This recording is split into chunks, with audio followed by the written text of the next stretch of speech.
For all its beauty and splendor, the wilderness can be a cruel teacher. The trail waits the same for everyone, a thin line through dirt and stone, winding into places of impeccable beauty. That is how it gets you. Light spilling through trees, wind moving slow across a ridge, the quiet that makes someone feel like they are witnessing something special. One place in the world just for you. When you are prepared, it is a good place to be. There is a rhythm to it, a kind of agreement. You move through the wilderness and it allows you to pass, but the trail has another side. It does not warn you when you cross into it, it happens quietly. A missed marker, a turn you think is right, a mile farther than you planned. The sun drops lower than you expected, water runs thin, the map no longer makes sense in your hands, and still you go on. Because turning back feels like failure, because stopping feels like weakness, because you believe you can fix it if you just keep moving. That is how disaster begins. The land grows larger, you grow smaller, the sounds change, the silence deepens until it presses on your ears. You start to understand that you are not in control, not of the trail, not of the distance, not of what comes next. Panic is a slow thing at first, then it is not. Out there, mistakes do not stay small. A wrong turn becomes miles, a mile becomes hours, hours become night, and night is where things settle in. Cold, fear, the long stretch of time where nothing comes to help you, and you must sit with what you have done. Let's venture back to the savage wilderness where survival is earned, not given. This is the Outdoor Disasters Hiking Disasters Marathon. Number 2.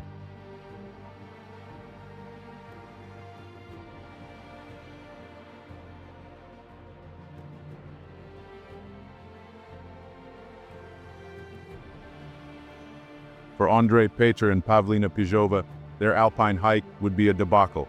In February 2016, Pavlina, 33, and Andrej, 27, a Czech couple, came to New Zealand on holiday visas. They worked the apple orchards in Motueka, hands raw and aching, to fund their journey. They aimed to explore the South Island, hoping to land winter work in Queenstown. Peter, a trained snowboard instructor, looked for his chance on the slopes, while Pijova hoped for a job in a bustling kitchen or lodge.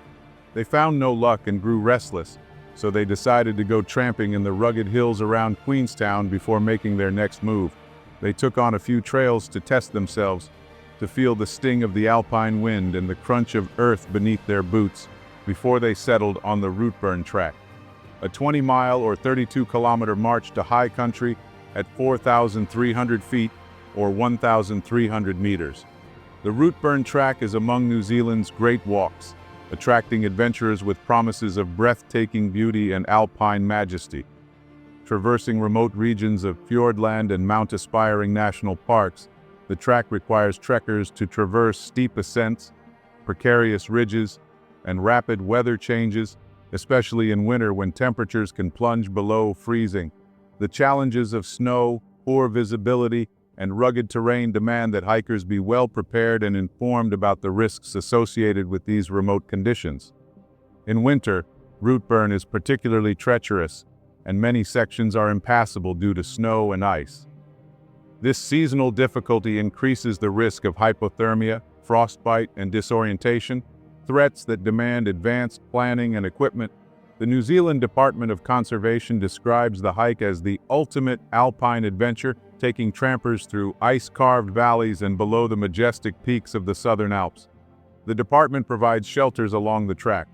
These huts are sparse and often hard to locate in severe weather, making emergency planning crucial. Before setting out, Pavlina and Ondrej stopped by the Department of Conservation office in Queenstown, where a ranger told them to reconsider.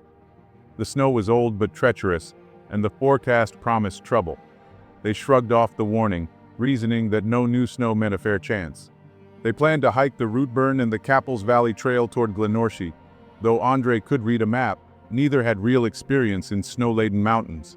On July 25, 2016, they parked their campervan at Rootburn Road, spending the night there, the track ahead calling them to a wild adventure.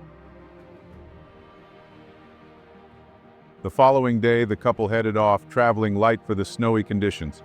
They had no crampons, snowshoes, ice axes, or a tent, relying on reaching the hiking huts along the trail. That first night, they stayed alone at the Falls Hut, a small shelter 4 hours up the trail. At 10 the following day, they pushed on, aiming for Harris Saddle. A forecast warned of worsening conditions, but the air seemed steady enough when they began.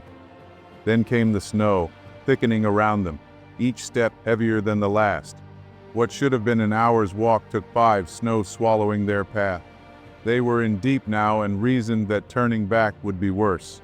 At Harris Saddle, a sign pointed 3 hours onward to Mackenzie Hut. They believed they'd beaten the most challenging stretch, the saddle behind them now. But not long after they left, the storm surged. Snow fell harder, visibility fell with it, and their footing turned treacherous. By 5 that evening, darkness swept in.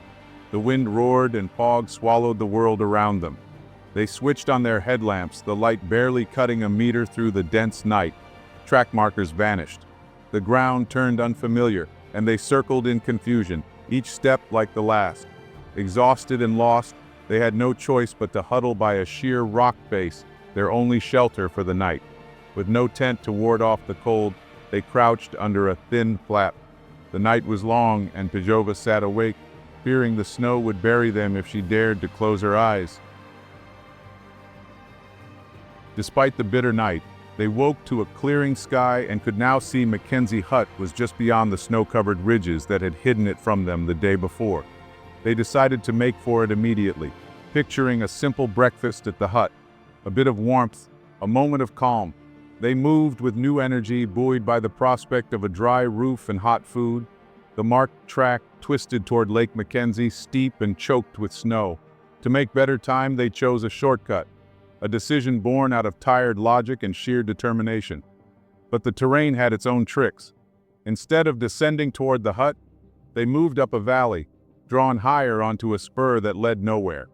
When they realized their mistake, the clouds had gathered thickly, and a biting wind swept over the mountain. "We'll give it a go another time," Peter muttered, more to himself than to Pijova. They turned back, hoping to retrace their steps. Yet, as the snow swirled around them, all they found were their own scattered footprints, like ghosts leading them in circles. Peter, weary of the weight and frustrated, yanked off his trousers, which had become sodden and heavy, clinging to him like a second skin. Pijova felt the cold digging into her bones, a deep chill that made her clumsy and slow. She could see the color fading from Peter's face, his movements stiff and erratic, though he insisted he was fine. Night was creeping in once more, and they stumbled forward, urging each other on with words that felt thin against the wind. They stopped by a large, overhanging rock to catch their breath. Pijova went ahead a little, searching for any sign of the trail. Peter stayed behind, saying he'd be right along. But when she came back, she found him in a strange state. He had taken off his down jacket, mumbling about how it's all buggered. He seemed warm, too warm, his face flushed even as the temperature plunged. She knew what that meant, knew the danger that warmth brought, hypothermia. But Peter brushed her off, claiming his jacket had become too heavy. They pressed on, still clinging to hope, the hut so close in their minds they could almost see it. Pavlina led, with Andrei following behind. She looked back once only to find him stopped, staring at the ground, his eyes glazed and distant. She called softly, but his voice when he answered was strange, his words slurred, nearly unintelligible. He bit down on a piece of wood as if to keep himself grounded, yet it only made him seem further gone. He was slipping away from her, and she knew it. Then, without warning, the snow gave way beneath them, and they tumbled down into darkness. The earth seemed to swallow them whole.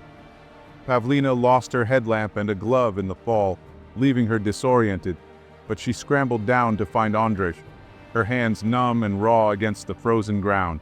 He was there, caught between branches and rocks, his backpack wedged tight against his back. He was breathing, but barely. She tried to pull him free, but he was trapped, the weight of his pack pressing him into the branches. His breaths grew shallower, each gasp catching in his throat. She knew he was suffocating and could hear the desperation in each drawn-out breath. But no matter how she tried, she couldn't move him. Fear paralyzed her, dread that moving him further might send them both tumbling into some unseen gorge. She didn't want to push him through. She didn't want to risk it. Slowly, unbearably, his breathing faded. The night swallowed his gasps, and Pavlina was left in silence. In the dark, she found a headlamp in his backpack, her hands trembling as she dug through his things. She checked his pulse, hoping for a beat, a whisper of life. She was alone now. She sat beside him, her strength waning, the cold pressing on her. The wind whistled through the trees, indifferent, as she kept vigil beside him through the endless night, holding on to what little warmth remained. Unable to move Andrei, Pavlina stayed by him 2 more nights, the cold pressing into her bones as she shivered beside his lifeless form, waiting for something to break the silence. She was alone in a world of snow and stone, and each night grew longer, colder. By the 3rd day, she knew it was her or the mountain. She could stay with him, or she could go. The choice was clear and terrible. Summoning her strength, Pijova ate what little she had left, drank from the icy meltwater nearby, and prepared herself. She pushed on through bush and the broken rubble of an old rock slide. A thick fog rolled in as she climbed, swallowing the ridges and masking her way forward. She lost her gloves somewhere in the snow and could feel the bite of frost as night came down. She huddled beneath an overhanging rock, the night heavy with fresh snow that covered her as she slept, numbing her hands and feet until she could barely feel them. As dawn rose, Pavlina Pijova stumbled onward, searching for the hut she knew must be near. At last, by midday, she saw a faint outline of Mackenzie Hut in the valley below. With her last reserves of strength, she clambered over massive boulders around Lake Mackenzie, slipping and falling until one misstep landed her in the freezing water. She dragged herself out, cold to her core but close enough now that nothing would stop her. The hut had food, gas, and firewood. Pijova's numbed fingers had turned white, and her feet swelled drastically when she removed her boots. It was days before she could put them on again. The hut became her sanctuary, her only link to survival. But it was an empty comfort. In those first days, her grief came hard and fast. Andrei was gone, and all that was left were cold walls and the silence of the alpine peaks pressing in around her. She nursed her frozen fingers and toes, wrapping them in blankets, knowing the hut would be her only hope now. For 24 days, she rationed the scant supplies she'd found, stretching each meal to last just a bit longer, living on barely enough to sustain her body, but determined to survive.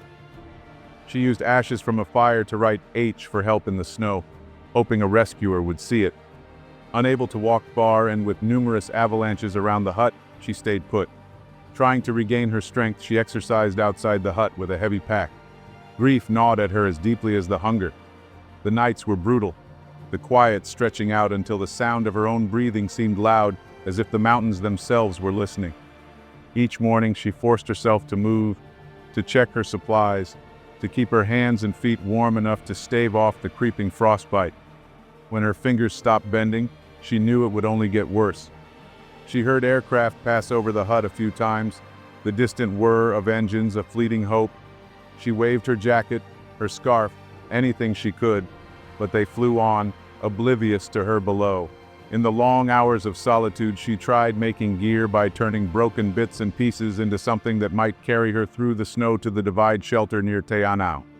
She fashioned makeshift crampons and strapped them on for a test walk, but the gear fell apart on the first few steps, leaving her with nothing but a defeated spirit and the vast whiteness stretching out in every direction.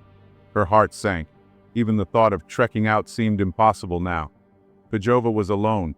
All that remained was waiting, through the long hours and empty nights, waiting for some miracle to find her in the silent grip of the mountains.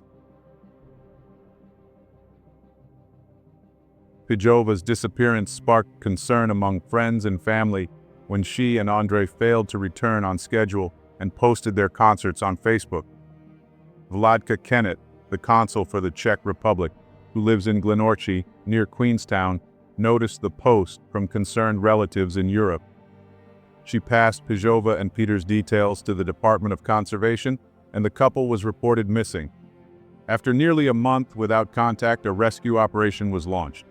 Police found the couple's van at the Routeburn car park. The New Zealand authorities initiated a search based on the couple's planned route. A helicopter with searchers on board flew over the track. As it neared Lake Mackenzie, they saw Pijova jumping up and down in a fluorescent vest in front of the hut. On August 26, 2016, rescuers discovered Pavlina Pijova alive in the emergency hut. Weak, frostbitten, and emotionally devastated, she was airlifted to safety. She was rushed to the hospital, where doctors stated she was in remarkable condition given the circumstances. Police recovered and search and rescue volunteers Andre Petter's body 2 days later on a steep slope 2 kilometers from the hut. A police investigation found the couple had set out on an alpine track in harsh winter conditions, despite encountering multiple warnings regarding weather, terrain, and avalanche risk. They had not carried a locator beacon or informed anyone of their plans. They also lacked the proper equipment for an overnight stay or alpine gear suitable for the conditions, such as snowshoes, a snow shovel, or an ice axe. Mr. Peters' clothing was insufficient for the sub-zero temperatures and snowfall, leading to exhaustion and hypothermia.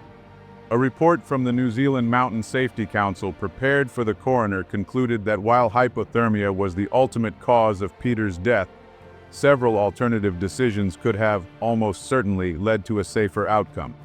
The coroner's report noted that the couple lacked the experience and preparation needed to make informed choices about their winter route.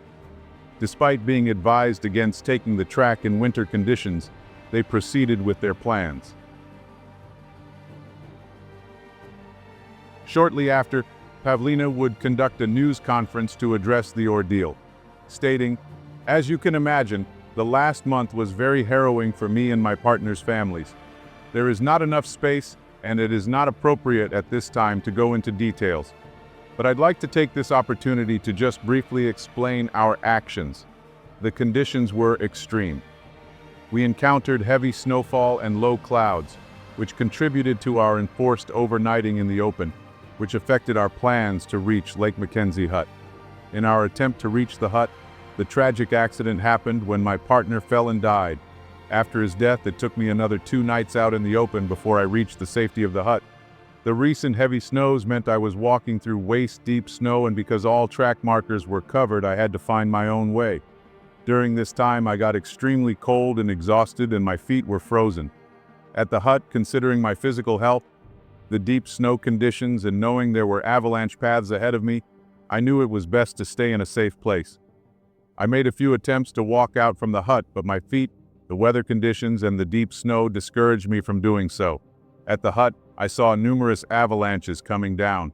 I would like to use this opportunity to pass a strong message on to anyone intending to travel in the New Zealand mountains to seek very good information and mainly respect the winter conditions and quickly changing weather. I am aware we made a few mistakes, not leaving our intentions with somebody, not carrying a PLB, and underestimating the winter conditions on the track. All these aspects contributed to our tragedy. I would like to thank the New Zealand Land Search and Rescue, the local police, and DOC for their effort to bring me to safety. The Routeburn track remains a popular destination, but Pijova and Peter's story is a cautionary tale. The New Zealand Department of Conservation advises all hikers to carefully evaluate weather conditions, even for the country's well-maintained trails. Pijova's ordeal demonstrates the critical importance of respecting wilderness environments, understanding local conditions, and ensuring that emergency preparations are in place. But her survival was admirable. Instead of succumbing to despair, she remained resilient. At the hut, she made wise choices that contributed to staying alive. Pavlina wrote a letter to the Department of Conservation, thanking them for, in her words, the well-maintained infrastructure that literally saved my life. Thank you, and my apologies for any inconvenience. She also wrote a heartfelt letter to her rescuers, expressing her gratitude for their enormous effort to bring her to safety and return Peter to his family, stating, "Nothing can express how grateful I am that our tragedy happened in this area. With your expertise, I'm overwhelmed by your empathy and gentle support. From the bottom of my heart, Pavlina Pijova.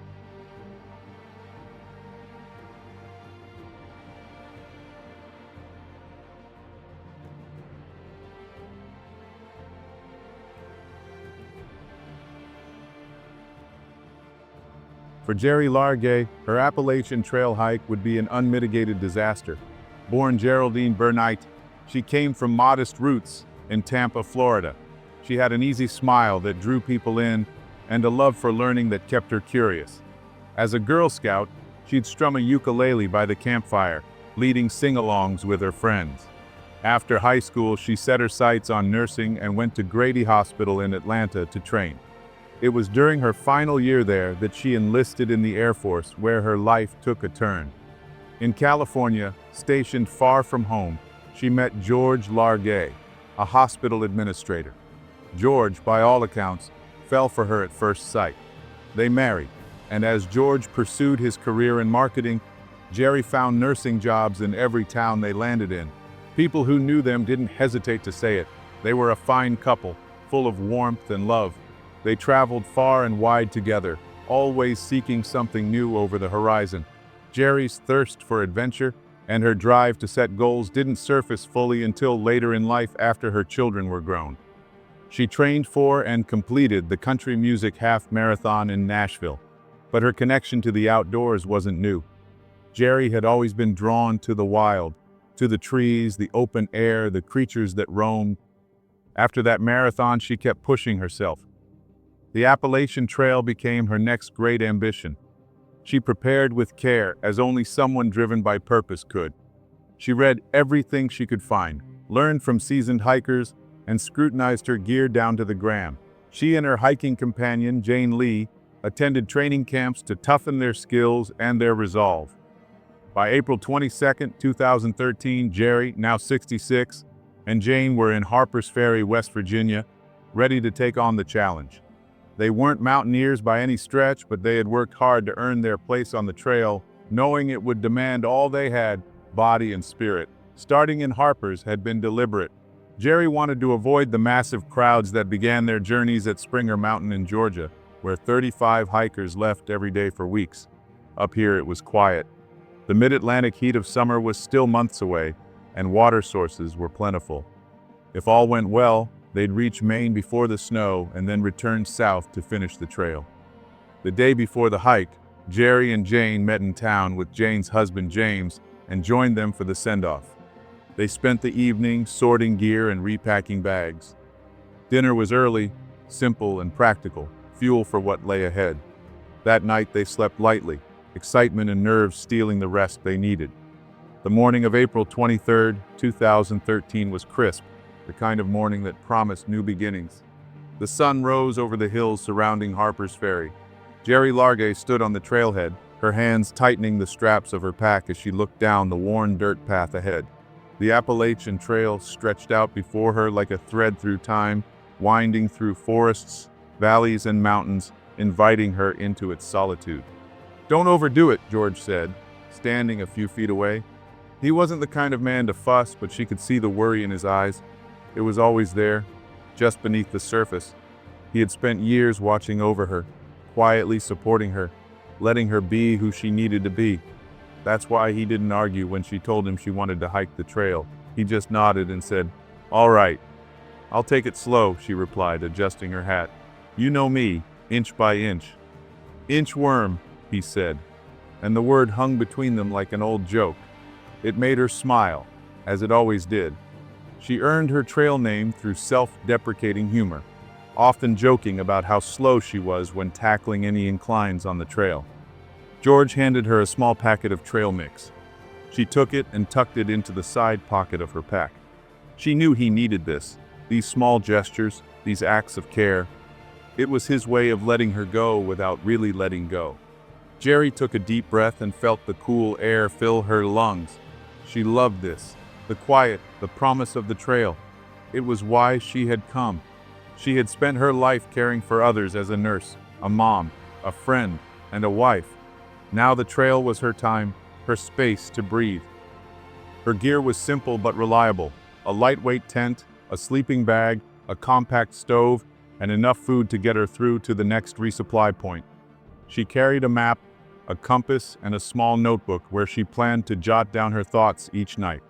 It was important to her, this writing ritual, to mark her place in the world. She turned, and she and Jane Lee were off.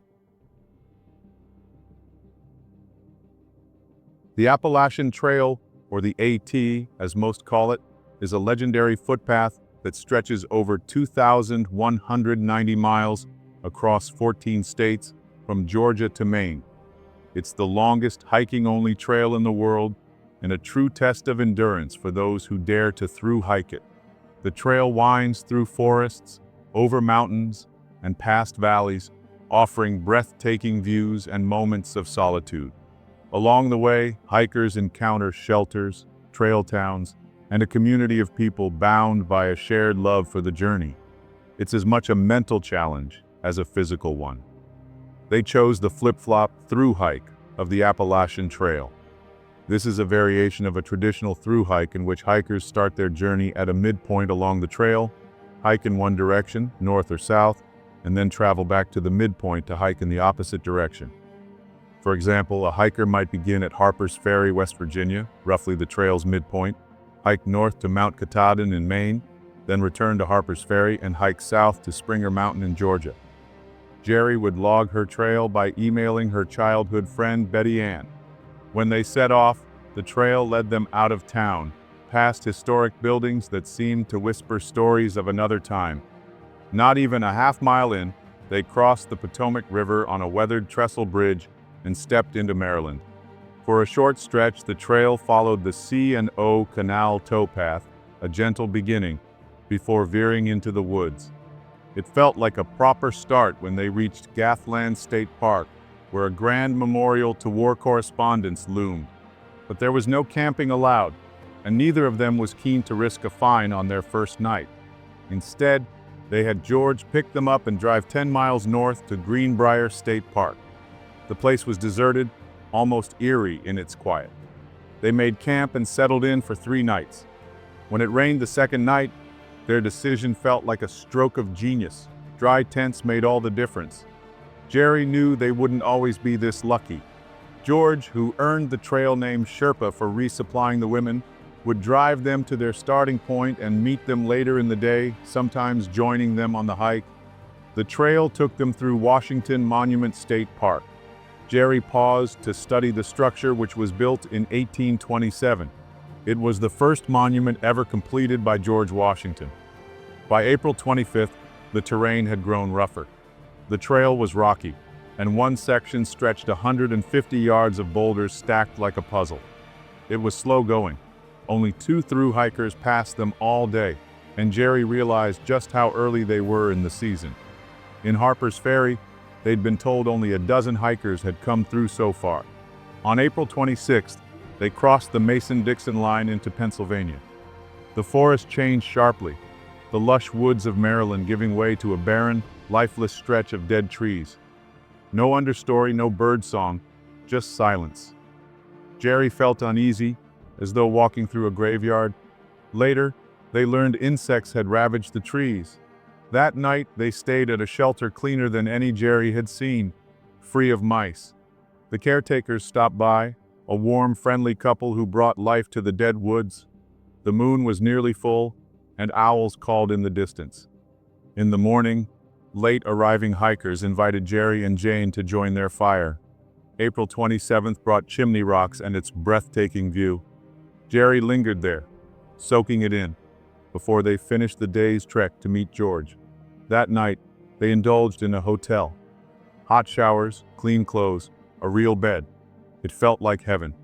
Jerry fell asleep, thinking how well the hike had started. But her journey on the Appalachian Trail was about to take a dark turn. By June, Jerry and Jane had found their rhythm. They moved steady and strong, supported by George's supply runs. On June 5th, they crossed the Housatonic River in Massachusetts, the water slow and deliberate like Jerry herself. But Jerry often lost her bearings in the mornings, brushing off Jane's concerns with frustration. Still, they pressed forward, meeting trail friends who offered rest and kindness. It was on June 29th that things would take a drastic turn. Jane, who was also a nurse, received a call that her grown daughter fractured her ankle hiking, and the injury required extra care. Jane would have to go home. It was hard news for Jerry and George. Inchworm had lost her partner. The decision hung heavy. None of Jerry's friends had wanted her to take on the Appalachian Trail alone. But George's system, his steady support and supply runs, was working, and would keep working. The trail ahead was no small thing. The White Mountains in New Hampshire were brutal, and Maine would be tougher still. Both Jane and George knew this. George also knew Jerry feared the dark and didn't like the thought of being alone out there. They weighed it carefully. George and his wife of 42 years decided Jerry would keep going. When Jane and Jerry said goodbye, there were tears on both sides. They promised to stay in touch through emails as the trail stretched ahead. Jerry moved forward, slow, steady, and alone.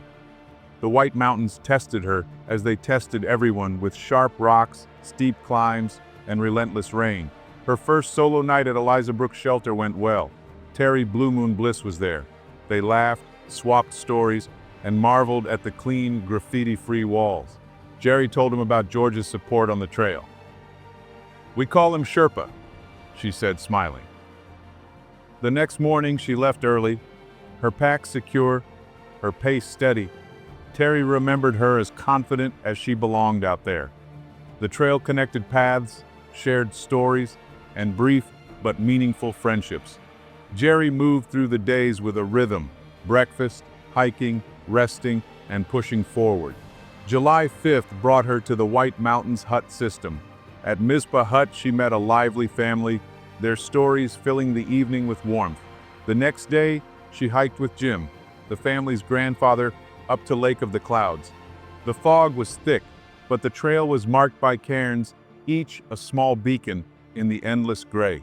July 7th was Mount Washington. Fog and 69-mile-per-hour winds whipped around the summit, the trail above the tree line harsh and exposed. Jerry pushed on to Madison Hut, the talus fields and barren expanse testing her resolve. The next day, July 8th, rain poured endlessly, turning the trail into a slick, treacherous challenge. Progress was slow, 6 hours to cover 3 miles. But Jerry pressed on. She finished her miles that day, tired but determined. She said goodbye to Jim and his family, grateful for their company through the harsh terrain. By mid-July, the rains were gone and Jerry moved under clearer skies. George waited in town, always ready with supplies and support. It was late July when Jerry Largay reached Maine, the final stretch of her northern flip-flop through hike on the Appalachian Trail. She came to the Poplar Ridge lean-to, tired but determined, ready to rest for the next leg of the journey. There she met Regina and Dottie, 2 hikers heading south. Jerry, with her warm spirit and ready smile, made quick friends. She always had a way of drawing people in. They talked late into the evening, sharing stories, laughter, and the easy camaraderie of hikers who understand each other. By morning, Jerry was up early, as always, methodically organizing her gear. She had a plan. She would head north to the Spalding Mountain lean-to and spend another night on the trail before meeting her husband George, where the trail crossed Route 27 in Wyman Township. In the morning, she texted him, "About to leave shelter. Don't worry about getting stuff for 100-mile wilderness." It was a simple message, full of quiet confidence. After their enjoyable night together, talking and getting to know one another, Regina and Dottie were sad to part ways with Inchworm. As Jerry shouldered her pack, Dottie asked if she could take a photo. "It'll make a great Christmas card," Dottie said. "Of course!" Jerry laughed. She stood there, tanned and strong, wearing beige hiking shorts and a red fleece sweater. Her gaiters kept the ticks at bay, her kerchief held back her hair, and an emergency whistle dangled from her pack strap. She looked the picture of health and happiness, the kind of person who could take on anything. Dottie raised her camera. "I want to be Inchworm when I grow up," she said. Jerry smiled, buckling her pack belt as Dottie snapped the photo. Then, with a wave, Jerry turned and headed up the trail. But the trail ahead held more than miles. By July 22nd, Jerry would face an ordeal no amount of preparation could overcome. The photo Dottie took would be the last image of Jerry Largay, the last trace of a life full of kindness, courage, and a relentless spirit. Everything was about to change. Jerry headed down the path from Poplar Ridge Lean-To, heading towards Orbiton Stream. She crossed the stream, and like many hikers, she likely rested on the rocks on Railroad Road above Orbiton Stream. After a while, she continued on the trail. Jerry moved steadily along the trail as it climbed beside Sluice Brook. Granite steps and carefully placed boulders guided the way, their surfaces worn smooth by glaciers long ago and polished further by years of boot leather. For a mile, the trail wasn't difficult. The deciduous trees cast long shadows, dappling the ground with light. Ferns grew thick beneath the canopy, and patches of undergrowth softened the path's edges. The land here had been logged and forested over the past 100 years. At a bend in the trail, Jerry felt the call of nature. The woods were open here, ash and maple trees rising tall, with low shrubs and witch hobble tangled beneath. She turned off the trail, searching for a place out of sight. Hiking alone, she had no one to stand watch. She moved carefully, working through the witch hobble, its low branches rooted at both ends, forming a web that snagged her boots. The forest floor was uneven but familiar. Jerry loved the woods. She loved the plants and the birds, the hidden surprises nature offered. She'd light up at the sight of ladies' slippers or strange mushrooms, and she always paused to listen to songbirds. Maybe she was distracted by one of those small wonders now, a flower, a bird, or something else. Or maybe she wasn't distracted at all. When she was finished, Jerry shouldered her pack and began walking back toward the trail, or so she thought. A few steps in, she realized something was wrong. The trail was gone. She turned and tried another direction. Still nothing. She looked around, trying to get her bearings, but the trees all looked identical. She walked for several minutes, hoping to stumble back onto the path. Then she stopped and tried another direction. The more she moved, the more disoriented she became. By the time Jerry understood she was lost, nearly an hour had passed. She felt certain she was west of the trail, but certainty didn't help. Her compass, a tiny one clipped to her keychain, wasn't much use now. The spot locator she had considered bringing was back with George. She'd decided against it weeks ago, not wanting the extra weight. Most through hikers didn't carry them. The trail was well marked. At 11:01 a.m., she turned on her phone and sent a text to George. In some trouble. Got off the trail to go to bathroom. Now lost. Can you call AMC to see if a trail maintainer can help me? Somewhere north of Woods Road? Kisses. The message didn't go through. The screen flashed. Message receipt failed. Jerry climbed higher, hoping for a signal. Nothing. She was miles from the nearest cell service. Alone in the woods, Jerry prayed. She often prayed on the trail, and surely now, in the quiet forest, she prayed harder than ever. The trail grew narrower, the trees pressing closer together. The ground was uneven, littered with roots and rocks that made her footing less certain. She slowed her pace, her eyes scanning the path ahead. She hadn't seen a trail marker in some time, but that wasn't unusual in this part of the woods. But as the minutes turned into hours, a gnawing unease began to take hold. The trail didn't feel right. It was too overgrown, the ground too wild. She stopped again, setting her pack down and pulling out her map. She studied it, turning it this way and that, trying to match the lines on the paper to the world around her. Nothing looked familiar. She glanced at her compass, then at the sun filtering through the trees. She thought she had been heading north, but now she wasn't so sure. The forest seemed to close in on her, the trees rising like sentinels, their branches blocking out the sky. She took a deep breath, steadying herself. Panic was the enemy out here. She knew that. She had read the stories, the cautionary tales of hikers who had gotten lost and made mistakes in their desperation to be found. She wouldn't be one of them. She decided to backtrack, retracing her steps to the last place she had seen a trail marker. But the forest was a labyrinth, and every path she tried seemed to lead her deeper into its depths. The more she walked, the less certain she became. Her heart began to race, the tightness in her chest making it hard to breathe. She stopped and sat down on a fallen log, her hands trembling as she reached for her water bottle. The forest was silent now, the kind of silence that pressed against her ears and made her feel like she was the only person left in the world. She thought about George, waiting for her at the motel. He would be worried when she didn't show up, but he wouldn't panic. He would wait, give her time, and trust that she would find her way. That's what he always did. But the thought of him waiting, his worry growing with each passing hour, made her throat tighten. She had to find her way back. She had to. She decided to stop for the night. The light was fading, and the forest was no place to wander in the dark. She found a small clearing and set up her tent, her hands moving with a mechanical efficiency that belied the fear gnawing at her insides. She lit a small fire and ate one of her rationed meals, but the food tasted like ash in her mouth. Her mind was too busy, her thoughts circling like vultures over a carcass. What if she couldn't find the trail? What if no one found her? That night, she lay awake in her sleeping bag, listening to the sounds of the forest. The hoot of an owl, the rustle of leaves, the occasional snap of a branch. Every sound seemed amplified, its source impossible to discern. She clutched her map and compass to her chest like talismans, willing them to guide her, to save her. But the forest remained indifferent, its ancient rhythms unmoved by her presence. When she finally slept, her dreams were filled with twisting paths and shadowed woods, the trail always just out of reach. The next morning she woke to a sky heavy with clouds. Jerry moved through the dense woods, her steps heavy, her arms brushing aside branches and thorns that clawed at her skin. She was searching, not for a path, not yet. First, for a signal.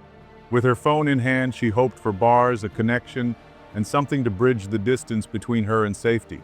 The higher ground might help, she thought, might make her visible or offer a view of something she recognized. But there was no map in her mind, only vague guesses. Her compass, the size of a button, was little more than a trinket. It could tell her where north was, but not where to go. South of her, there was a road. She thought of it only as a faint possibility, the woods road. West lay the Navy's training grounds, a place she likely didn't know existed. North stretched an endless forest, unbroken and unforgiving. And to the east, closer than she could have imagined, the Appalachian Trail wound through the wilderness. But Jerry turned southwest, paralleling the trail instead of finding it. Circles within circles. Without a map, even a compass can be a cruel lie.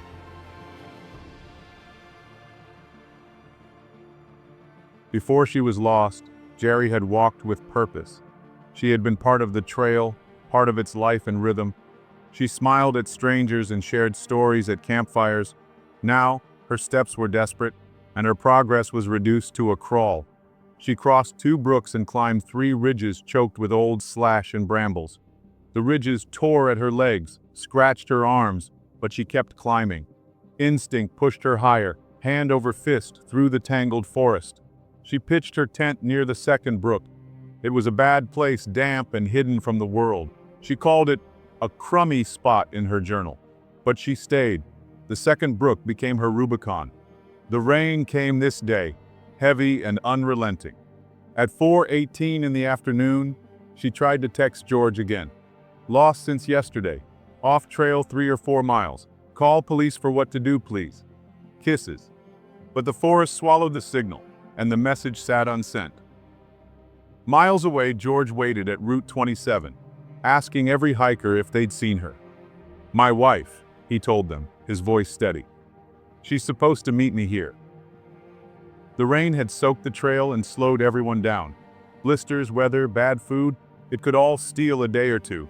He waited, speaking to hikers as they emerged, searching their faces for recognition of news of inchworm. On Wednesday, the rain stopped and the sun warmed the ridges. Jerry broke camp and moved higher. She found a slight clearing atop the next ridge. It wasn't much, but it was something. She built a platform of sticks and leaves to lift her tent off the wet ground.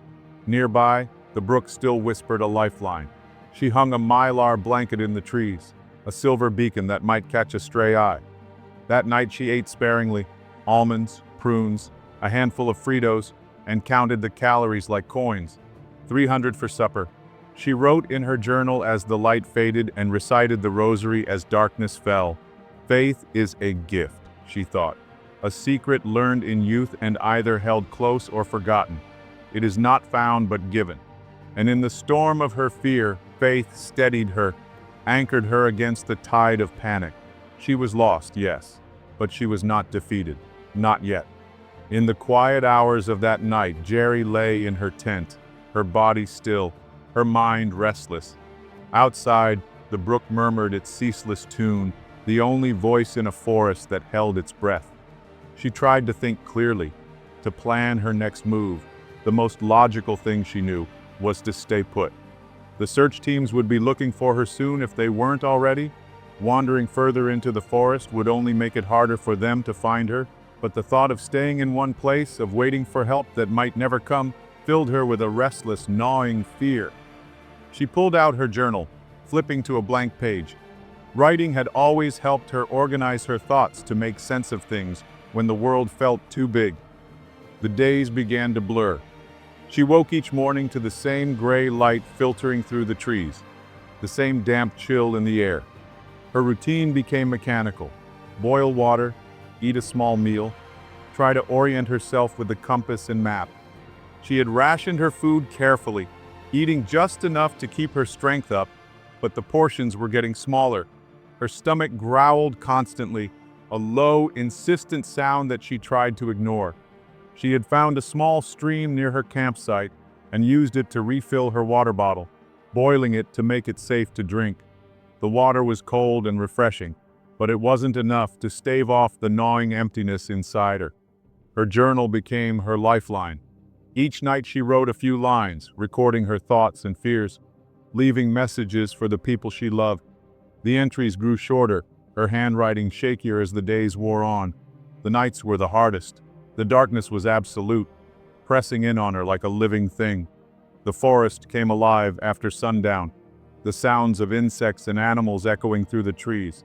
She heard coyotes once, their howls rising in the distance, and her breath caught in her throat. She kept the fire burning as long as she could, feeding it with sticks and branches until the flames sputtered and died. In the silence that followed, she lay in her tent, clutching her map and compass, her body trembling with cold and fear. Jerry knew she was in trouble. Her strength was fading. She felt the weight of her solitude pressing down on her, the realization that she might never see another person again. She lay down in her sleeping bag, the cold seeping into her bones, and stared up at the ceiling of her tent.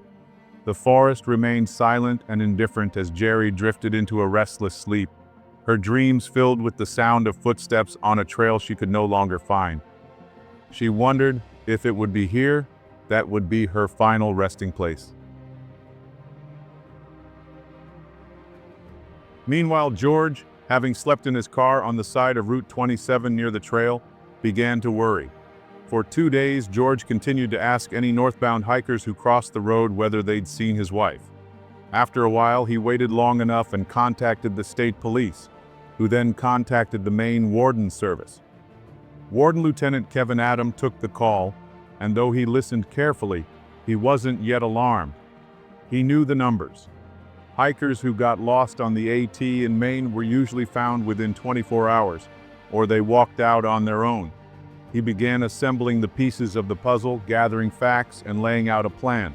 One of his wardens called George for more information. He explained the flip-flop hike Jerry had planned, how she'd left Poplar Ridge 2 days earlier, and how she was now a full day overdue.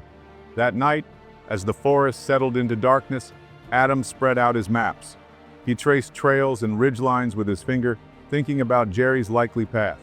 The first task was clear: confirm her direction of travel and pin down her last known point.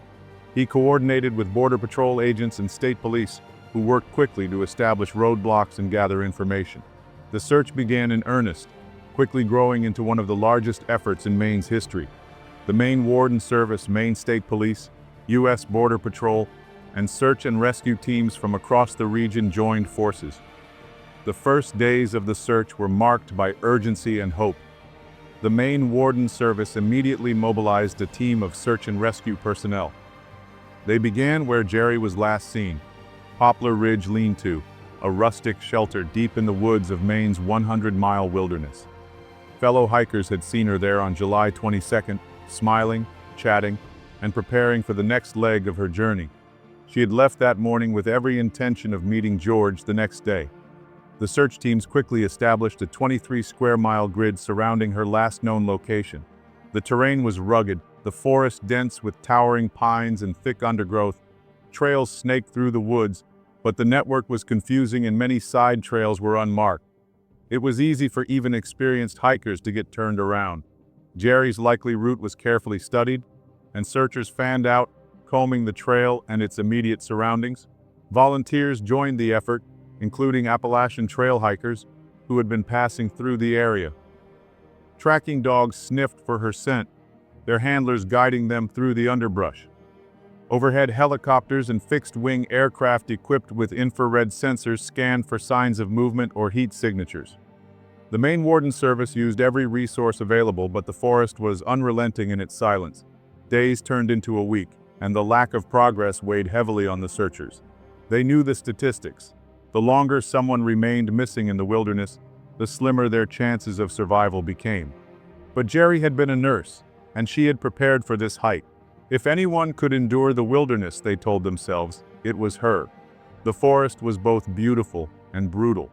Maine's 100-mile wilderness is known for its remoteness, a haven for hikers seeking solitude, but a nightmare for rescuers. The area was a maze of dense trees, moss-covered boulders, and steep ravines. Streams crisscrossed the landscape, their banks muddy and treacherous. The canopy was so thick in places that even aerial searches struggled to penetrate its shadows. And while the Appalachian Trail was well marked, it was easy to lose sight of its white blazes once you stepped off the path. Jerry's training and careful preparation were not enough to overcome the chaos of the wilderness. Searchers believed she had likely left the trail to relieve herself, something every hiker does without much thought. But in this forest, stepping a few feet off the trail could be the difference between safety and disaster. The moment you lost sight of the blazes, the forest closed in and the trail vanished behind you. Rescue teams had to face the reality of her situation. Jerry had carried a map and compass, but no GPS device. She had enough food for a few days, but by now, she would be relying on her wits, rationing supplies, and searching for water sources. The forest was not kind to the lost. Nights were cold even in summer, and rain was frequent, soaking the ground and chilling the air. Coyotes roamed these woods, their howls echoing through the trees at night. And then there was the isolation, the vast, unbroken silence that could erode even the strongest resolve. After 7 days of searching, hope began to dim. The Maine Warden Service announced they were transitioning from an active rescue mission to a recovery operation. It was a grim acknowledgement of the odds Jerry now faced. Searchers continued to comb the area, but the operation scaled back as weeks turned into months. Small teams returned periodically to recheck areas they had already searched, hoping to find a clue, a piece of gear, a note, a trail marker disturbed in some small way. Volunteers refused to give up entirely. Appalachian trail hikers continued to keep an eye out for anything unusual, though most knew the chances of finding Jerry alive had dwindled. By late 2013, the official search had all but ceased, though her case remained open.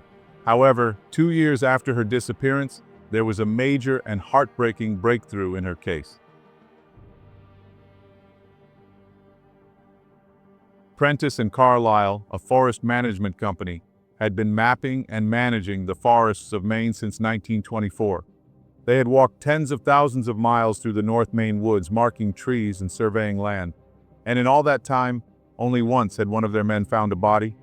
It would be on October 14, 2015. That afternoon, Lieutenant Kevin Adam of the Maine Warden Service drove south on Route 15 near Greenville. He had been checking on hunters and planned to stay on their trail when his phone rang. Adam answered, and the words came quickly. A body had been found on Navy property in Reddington Township. Adam pulled to the side of the road and sat there, processing what he had just heard. In his gut, he knew it was Jerry. It had to be. Adam stayed parked for 30 minutes, making calls, his mind racing with the weight of 2 years of searching for the missing hiker. The next morning, after coordinating with relevant authorities, Adam gathered his team. Game wardens who had spent sleepless nights and sore days searching for Jerry joined him. They hiked to the site, accompanied by state police, medical examiners, NCIS officers, and even a reality TV crew from Northwoods Law. The surveyor who had found the tent led the way. When they arrived, there it was, Jerry's campsite, hidden under the branches of a hemlock tree, just as the surveyors had described. Her tent was collapsed and weathered, the ground beneath it built up with sticks and leaves to keep off the damp. There was no fire ring. The hemlock's wide branches had concealed her from aerial searches. Around the site there was plenty of dry tinder, yet Jerry hadn't built a fire. The wardens noticed scorch marks on 2 small trees nearby, her attempt to signal for help. Inside the tent they found her journal. On the first page was a note addressed to her finder. "When you find my body, please call my husband George and my daughter Carrie. It will be the greatest kindness for them to know that I am dead and where you find me, no matter how many years from now. Please find it in your heart to mail the contents of this bag to one of them." The wardens stood silently as the site was cataloged and cleaned. They had spent countless hours searching these woods, and now they saw where Jerry had waited. They saw how close she had been. Adam surveyed the area, seeing in it all the things they had missed: branches that blocked the view, the faint trail that had eluded them. As the evidence was gathered and Jerry's remains prepared for transport, the wardens shouldered their burden. "We carried her out because we were there at the beginning and we were going to take her down," one warden said. The descent was solemn. The team moved through the rugged terrain. When they reached the base of the ridge, Lieutenant Adams spoke to the cameras. His voice was steady, but also with sadness. "She's in a place, just off the trail. That was the last place we hadn't gotten to." There was no anger, no excuses, only the bitter reality of how close she had been. Started on this search when it first came out. I didn't know where I was the day I got called, and we all wanted to see Jerry come home. And In the following days, Jerry's belongings were documented: her green backpack, a mylar blanket, candles and matches, her journal, and a small compass that hung from a keychain. The final autopsy confirmed it was Jerry. The cause of death was listed as inanition, starvation and exposure. There were no signs of trauma. For the wardens, for Jerry's family, and for all who had followed the story, there was relief, but it was hollow. Jerry had been lost for 2 years, but she had never been far. And now, finally, she was going home.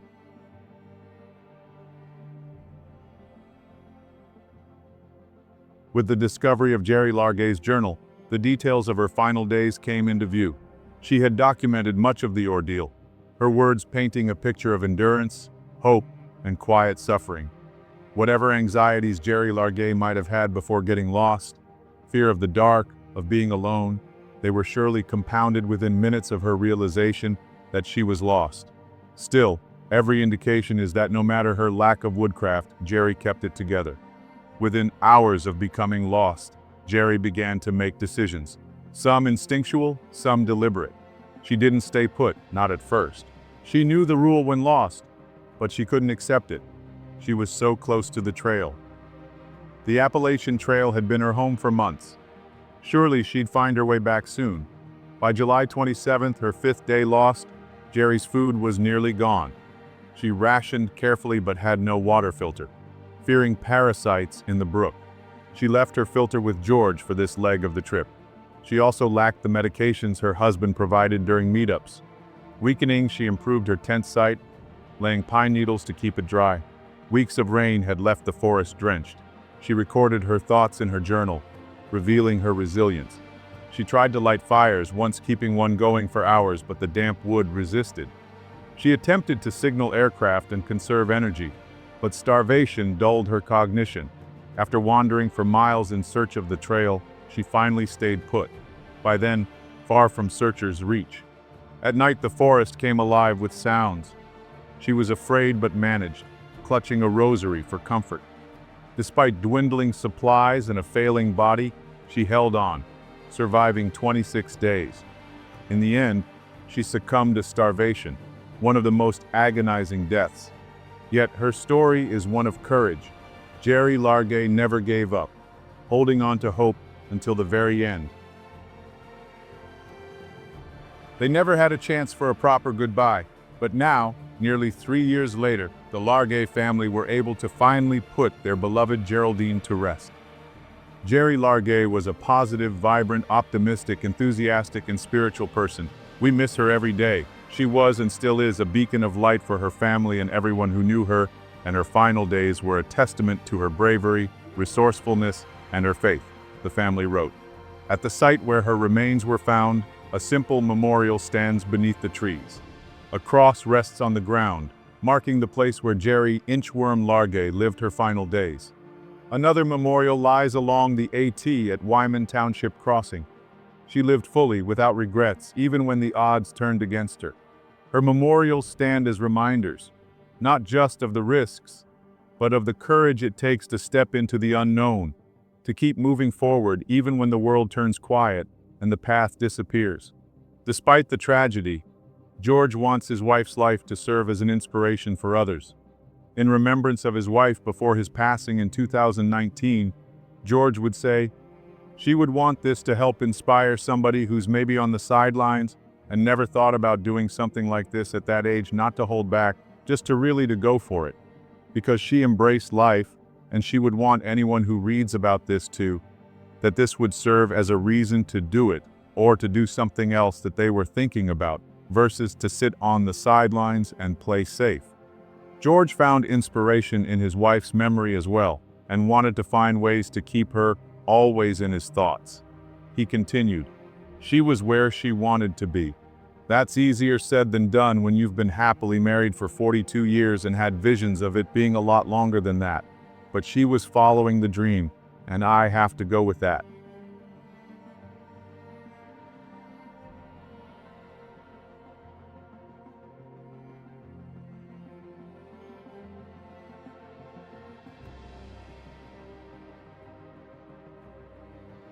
For Andrew Devers, his hike would be a nightmare.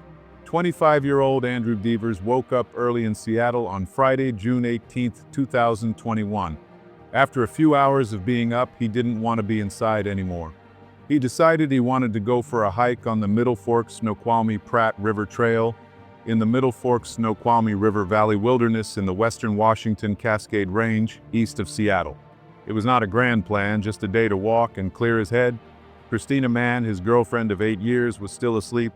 "I'm going on a short hike. Shouldn't be more than a few hours," he told her. He had never hiked this trail before, but he had been in the area. He was no survivalist, but he had done a few hikes each summer for the past 3 years. He ran track once. He had strong legs. He could walk. That was enough. He liked to be alone with himself, to move through the quiet, to smell the trees and see the views that brought his mind to a steady place. So he got in his car and headed for the mountains. He reached the trailhead around noon. He hadn't come prepared like some seasoned mountaineer, but had his backpack. In it, he carried a notebook for thoughts, a can of SpaghettiOs, a book, and a giant thermos of water and Mountain Dew. He had ADH. His doctor prescribed stimulants for it, but caffeine worked as well, and he figured it might help him focus. He brought 2 cans.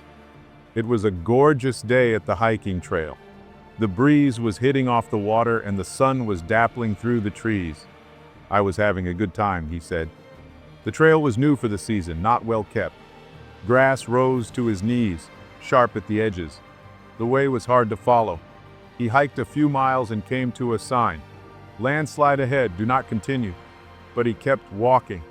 30 minutes passed, maybe more. When he looked up, the landslide had torn the trail apart. He stood there, looking for a way forward, but there was no straight path, no clear direction. He didn't think too much about it. There were no signs of immediate danger, no flashing red warnings, nothing that told him to stop. He picked a path. It looked like the others he had taken before, just trees and forest, the same as everything else. He kept walking. 30 minutes passed and nothing looked familiar. No landmarks, no hints of the trail he had followed, just trees. He was alone. The sun had started to dip. 4 or 5 in the afternoon, maybe later. His stomach growled. He was getting hungry. He needed to see where he was. He found a high point and climbed a tree. The view unsettled him. From up there, the forest stretched out in every direction, unbroken, endless. It hit him then. He was lost. Panic crept in. Night was coming. The darker it got, the worse his decisions would be. He would make mistakes. He could get hurt. He didn't know the way out, so he walked. The best thing to do is stay put. If you stay put, they can find you. But Andrew wasn't made for stillness. He couldn't sit still on a normal day, let alone now. He called out. He screamed, "Help! I'm lost! Is anybody there?" Nothing. If he couldn't find the trail, maybe he could find water. Water led somewhere. It led down, to people, to a road. He listened. He followed the sound of a stream, but the valley played tricks on him. He heard voices, actual voices. He heard a man say, "What's that?" A response to his own shouting, 5 seconds delayed. "It's me, Andrew. I'm lost. I'm super lost. I don't know where I'm going. Hello? Help." Another voice. "What's that?" Then a snippet of conversation. "I don't know. Let's keep going." They left. Anger flared up in him. Hunger and exhaustion gnawed at his mind. The sky darkened. He needed something, anything, to feel safe. He sat with his back against a tree, curled into himself. His long hair fell around his face, a makeshift mosquito net. Sleep didn't come easy. His mind ran in circles. Build a shelter, make a plan. But he told himself, wait until morning. The sun will rise, and you will find your way out. Or you'll scream until someone finds you. The night stretched on as Andrew sat there, worried about how Christina would be feeling.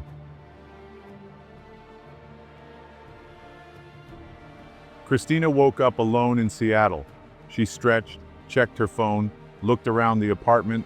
Usually there was a note, a text, something from Andrew telling her where he had gone. This time, nothing. He always left something. A quick message, an email, a scribbled note on the counter, but now there was silence. She told herself it was fine. It's whatever. He'll be back. By late afternoon, he still wasn't. A familiar worry crept in, but she pushed it aside. Andrew was prone to distraction. He would veer off his plans, meet new people, and end up somewhere unexpected. That was who he was. But he never forgot to tell her where he was going, not like this.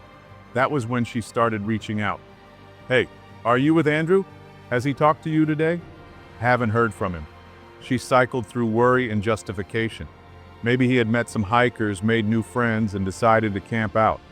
Maybe he would come back full of stories about an unexpected adventure. Night fell. He didn't come home. Christina slept alone. By the next morning, the justifications stopped making sense. It had been 24 hours. Andrew wouldn't do this. Not to her. Not without a word. Something was wrong. She called the police, filed a report. Soon, she was sitting across from officers, answering their questions. As the weekend stretched on, the worry turned to action. The detectives hadn't found Andrew's car. That meant he was still out there somewhere. She wasn't going to wait. Her best friend flew in from out of state. Andrew's hiking buddy Cam offered to help. The three of them made a plan. They called themselves the Andrew Rescue Squad. "We don't know where he is, but let's put ourselves in his shoes. Where would he go?" she said. They spread a map on the table. They marked the trails. They got in the car, and they went to find him. Back at the search base, rescuers brought in dogs to track his scent. The forest was too vast, too dense. They needed every advantage. Devers woke to birdsong and morning light breaking through the trees. It dappled across him, warm against the chill that still clung to the air. The nights had been cold. Too cold for a man in just shorts and a t-shirt, but the morning was comfortable. He sat up. He was as close to the trail as he had probably ever been. Walking would only get him more lost. So he stayed put and started yelling. For hours he called for help. Nothing answered him. His voice turned raw. He hated being still. He needed to move. The frustration festered. Hunger gnawed at him, twisting the irritation into something darker. He needed water. He heard a stream and followed the sound, shouting as he walked. His mind turned against him. The anger was sharp now, bitter. It wasn't just hunger anymore. It was something more profound. He told himself no one was coming. Not because they couldn't hear him, but because he was him. That was how his brain worked. It had been that way for years. Depression had a way of twisting things. It didn't matter if it was true. His mind told him he was alone because he deserved to be. Back home, Christina was already working to find him. But he didn't know that. Andrew only knew he needed to get down the mountain. That was the way out. He remembered the Pratt River Trail. There had been a bridge, a river. If he could find the river, he could follow it. He would get back to civilization. So he went down. Anger fueled his steps. He was stomping more than walking. His mind was spiraling, a loop of self-directed rage. He wasn't paying attention when he stepped on the log. The log gave way. A sharp splinter of wood, hidden beneath the bark, stabbed deep under his kneecap. Pain flared, bright and cruel. Blood ran down his leg. He cursed, gritted his teeth. He felt as if the forest was against him. And then his thermos was gone. He had slashed through the brush so aggressively that it had fallen from his pack at some point. His water was gone. The Mountain Dew cans were empty. His mind cracked wide open. The anger deepened into something worse. A voice inside him whispered the things he had always feared. You're lost because you're you.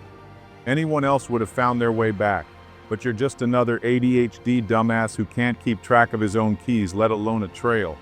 No one's coming for you, no one cares. He screamed into the trees.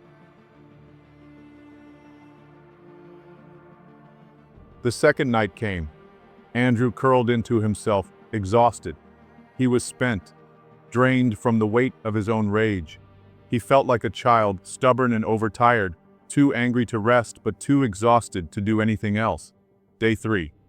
He woke up with less anger, more emptiness. He had seen helicopters the day before. Maybe they were looking for him. Maybe he could wave one down. He needed food. He needed a new plan. That day he found the abandoned campsite. His heart surged with hope. People had been here. This had to be a way out. Maybe it was finally over. Maybe he had done it. That night he fell asleep angry again. By morning, the anger had changed. It was something heavier now, something more terrifying. The light cut through the trees and the realization hit him harder than it ever had before. No one was coming. He hadn't told anyone where he was going. His survival was entirely in his own hands. Panic settled in his gut.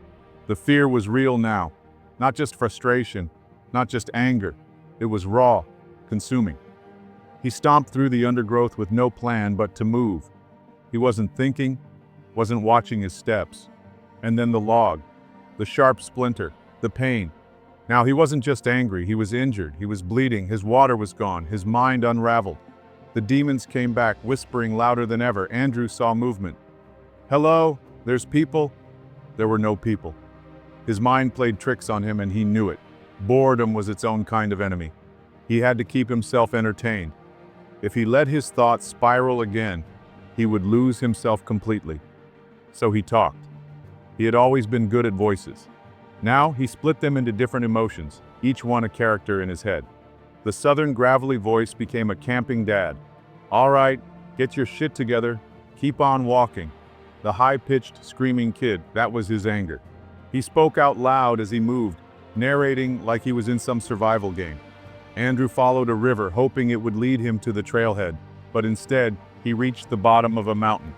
The way was not easy. There was no smooth bank of sand, no clear path to follow, just rocks, trees, and cliffs that dropped off without warning.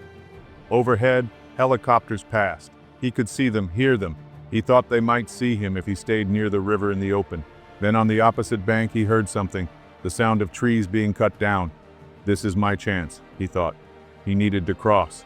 It took him half a mile to find a place that seemed safe. 6 rocks stretching across the current. The water wasn't deep, maybe up to his knees, higher in places, but it moved fast. He stepped onto the first rock, then the second, the fourth, the fifth. As he put weight onto the 6th, his feet slipped out from under him. The river took him. For the first few seconds, He didn't understand what was happening. Then cold water filled his ears, his mouth. I'm underwater. He wasn't a strong swimmer, but he could keep himself afloat. The river didn't care. It dragged him fast, pulling him under, spinning him. He reached up blindly, clawing for anything. His fingers caught a branch. He held on and tried to pull himself in. The branch snapped. The current yanked him farther downstream. Then finally he caught hold of a half-submerged tree. He gripped it and pulled himself out of the water, inch by inch, until he was on solid ground again. He was safe, but he hadn't crossed. He was right back where he started. His swim had made things worse. Now, he was soaked, cold, and weaker than before. Exhaustion crept in, and his thoughts turned inward. Maybe it was the heat. Maybe it was hunger, the days of solitude, the desperate will to keep going. Maybe it was something else. Out of nowhere, he heard Christina's voice. Here. He turned. To his right, a trail of salmon berries stretched into the woods. He didn't question it. He followed. The berries led him to a small clearing. There was a pond, a rock covered in thick moss, soft as a blanket. 3 salmonberry bushes surrounded it, heavy with fruit. He collapsed onto the rock. This would be his place to recover. He would wait here. Maybe a helicopter would see him.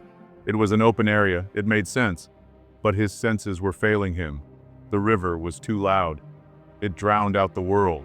He couldn't tell if he was hearing helicopters overhead or just the endless rush of water. Night came. The pain remained. Meanwhile, the Andrew rescue squad pushed forward. Christina, Cam, and the others moved from trailhead to trailhead, marking each one off on a live map. They followed every lead, checking every possibility. Then, they found it. Andrew's car was parked at the Pratt River trailhead. It was Monday. He had been missing since Friday. Christina called the detective. There was no more waiting. She and Cam hiked in, pushing through the dense forest, calling his name. For 3 hours, they searched, turning over every possibility in their minds. Nothing. No sign of him. They returned to the parking lot. Search and rescue had arrived, setting up a staging area. Until now, Christina had held off telling Andrew's family. She had clung to hope, believing he would walk out of the woods on his own, dirty and tired but smiling. She had told herself she wouldn't need to make the calls. But now, with his car sitting there untouched, reality set in. It was time. She took a deep breath and dialed, the biggest phone call of all. She had to tell Andrew's mother. His mom screamed when she told her the news, a scream that would stay entrenched in Christina's mind forever. By the next day, Andrew's family had flown in.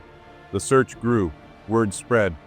At that point, Christina posted about his disappearance on the Missing People in Washington State Facebook group, writing, "The sheriff has informed me of posting in local social media groups for any more potential leads or if anyone spotted him on the trail."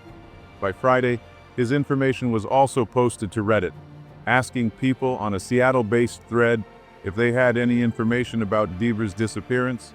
Volunteers arrived in droves. What had started as a small effort turned into a full-scale mission. At its peak, nearly 300 people scoured the forest, calling his name, refusing to give up. For 2 days, Andrew stayed in the mossy pond area he found. He ate berries. He recovered. He did not give up. He arranged dark rocks in the shape of SOS. When a helicopter finally passed overhead, he threw sticks toward the sky. They fell uselessly back to earth. Even in his disastrous situation, Andrew found beauty in the place that he called home for a few days.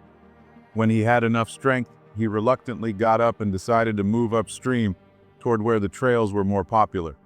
"I'm so mad, actually, that I'm not going to be able to find this place again because it was really, really freaking pretty. I had my own private oasis. I was starting to consider that dying is not out of the question. This was a spot to die. This looks really pretty. A lot of people would say this is a blissful place to call it," he recalled. Andrew pushed on, but his body was giving out. Several times, he crumpled to the ground and passed out. Each time he got back up. Each time, survival felt less likely, but he forced himself forward. He wanted to see one more tree, hear one more leaf crunch beneath his feet, feel the cool rush of the river one last time. At one point, he pulled out the notebook from his pack and began to write his wedding vows. He was going to make it out of this forest. He was going to live the life he had put on hold for years. As the days went on after being lost in the Middle Fork Snoqualmie River Valley wilderness, the pain in his knees and muscles forced him to stay put.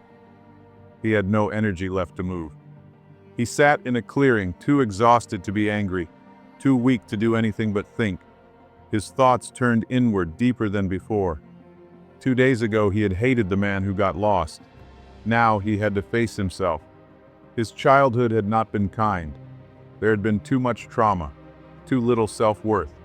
He had spent most of his life feeling like an extension of others, never believing in himself, never thinking he was worth much. He had never proposed to Christina. Not because he didn't love her, he did, but because he didn't love himself. Why would I want someone I love to be with someone I hate? He thought to himself. Andrew felt he hadn't accomplished much, but at the very least, he had made his friends laugh. He had helped people who needed it. That was something. And he had to accept that his life was worth living. He had to accept that it was okay to not hate himself, that it was okay to be proud of the things he had done. Maybe his mind was trying to be kind to him. Maybe when a man is dying, his brain does what it can to ease the pain. But at some point that day, he reached a quiet understanding. If he died here, he would be proud of the man who made it this far, but he didn't want to die. Andrew spent the rest of the day watching helicopters in the distance, hoping one would see him. Then, out of nowhere, a helicopter appeared, right overhead. For half a second, his brain froze. Oh God, it's here. He threw his sticks. He screamed. The helicopter reached the river. And then, instead of searching, it hit the gas and was gone. Andrew sat there staring at the sky, feeling the weight of it all. No one was coming. He would have to save himself. Nearly a week had passed since Andrew went missing. Christina could feel the shift. The searchers were growing frustrated. The scent kept appearing, then disappearing. They flew in one of the best bloodhounds in the country, a last-ditch effort before the heat wave hit. The dog had been working another rescue in a different state. They brought it in as a Hail Mary. The record-breaking Seattle heat wave of 2021 was coming. It would peak at 112 degrees. It was too dangerous to continue searching. The scent trail led to the water's edge and vanished, just like before. On Thursday, the lead detective and search coordinators came to Christina's tent. She already knew. She could feel it. We have to stop. If Andrew stays near water and doesn't move, which is the opposite of what he's been doing, he might survive. But the most likely outcome is that he won't make it through the weekend. We're so sorry. The words hit like a wave, crashing over her, drowning her. And then, everything inside went still. Next week, they would transition to recovery mode. No longer searching for a missing man and searching for a body. Christina shut down. She walked into the trees, breathing, touching the bark, asking the forest to watch over him. Her last chance was to go higher. The scenic spots were at the top of the mountain, where trails intersected. If he had made it that far, someone might have seen him. The following day, she started climbing as the heat was rising. The heat was relentless. It climbed into the 90s, then past 100. Andrew moved through the Snoqualmie wilderness, pushing forward, trying to survive. This kind of heat was rare on the west side of Washington, and it drained him. He felt it in his bones. He dashed from shade to shade, conserving energy. Mornings were for walking. Afternoons, from noon to 3, he hid from the worst of it. His thoughts slowed. If his mind usually ran at 60 miles per hour, now it crawled at 15. At first, he had fueled himself with thoughts of his dog, of Christina, of his family. But as the days stretched, 5, 6, 7, those thoughts faded. He crumbled over and over, maybe 30, maybe 40 times. He would take a few steps, then collapse. Too weak to stand, he would fall against his backpack, pass out for 5 or 10 minutes, wake up, and try again. The pain stopped feeling real. He accepted he was probably going to die. And if he was going to die, pain didn't matter. He didn't care if it hurt. He just wanted to see one more tree, one more view. The voices in his head talked to each other. He let them. He didn't want to be alone. He realized then his real fear wasn't dying. It was dying alone. If no one was there, who would laugh at his jokes? He fell asleep, and then a voice. Rest for tomorrow's salvation. It wasn't his voice. He had never heard it before. He woke the next day expecting a helicopter, but there was no helicopter. No rescue. He still had to walk, still had to crawl. Somehow, he found a log. He climbed it, looked around. Acorns. Acorns meant trails. Acorns marked the way. And then he realized this was the same trail where he had gotten lost. He threw his head back and screamed. "I made it," the voice returned. "I made you a storyteller. Here are your stories." Andrew knew the end of the trail meant his car. He was crumbling, his body giving out. But then, something shifted. A second wind. His battery felt charged again, maybe 40%. He walked faster, humming to himself, rocky music playing in his head. But he was 8 days into this. Injured, starving, the last mile could wait. He decided to rest and finish in the morning. At dawn, he woke to voices, 2 hikers. "Hey man, what's up? You need some help?" He was only a mile and a half from his car. Andrew knew he could make it on his own, but he let the hikers go ahead to find cell reception and alert search and rescue. He waited. 30 minutes passed. His mind started playing tricks on him. Maybe they weren't real. Maybe he had imagined them. Then, in the distance, voices. People were shouting his name. After 9 days, Andrew Devers was finally found. A team of rescuers arrived and carried him out on a stretcher. Meanwhile, Christina stayed up late. There was nothing else to do. She lay awake, staring at the ceiling, running through every possibility. What am I going to do? She finally went to bed at 4, maybe 5 in the morning. At 11, she woke up. She didn't know it yet, but at 6, a text had come through from an unknown number.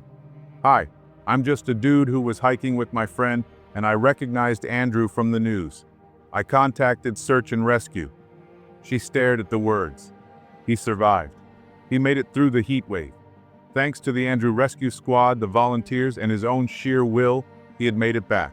She rushed to the hospital to be with her boyfriend. At the hospital, they checked Devers over. No broken bones, no lasting damage, except his knee muscle, which had completely deteriorated. The doctors who checked me out at the hospital were definitely surprised. They checked me for all these things, but I was physically fine. Physically, I do feel pretty close to what I would say is normal, although it's hard to remember what normal was, because that was 3 weeks ago. A week ago, I thought I was dead, Andrew said. Soon, Christina arrived and showered him with love, compassion, and forgiveness. Andrew was able to reflect on the ordeal and the mistakes made. "I'm now going to be the most organized hiker there is. My friends aren't going to let me go hiking alone again," he proclaimed. With the new lease on life, Andrew was able to put things in perspective, stating, "I'm able to see things in the moment and appreciate the moment so much more now. Like falling asleep with my cat or Chipotle, I didn't think I would experience those things again. It's hard not to feel like overwhelming amounts of joy, but at the same time like overwhelming amounts of guilt for all the people I put through all this. It's painful dealing with those violently different emotions on an equal level. I have no words to describe how grateful I am to the hikers who found me. I'm normally a man with a lot of words, and they left me speechless."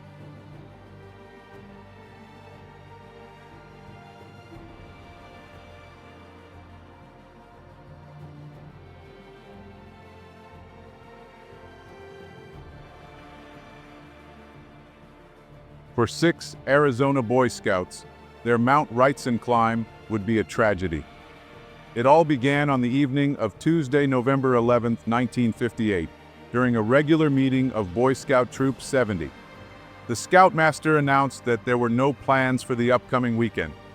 Eager to celebrate his 16th birthday on Sunday, November 16th, Scout Mike Early shared his plan to mark the occasion with a hike to the summit of Mount Baldy, now known as Mount Wrightson, in the Santa Rita Mountains in southern Arizona.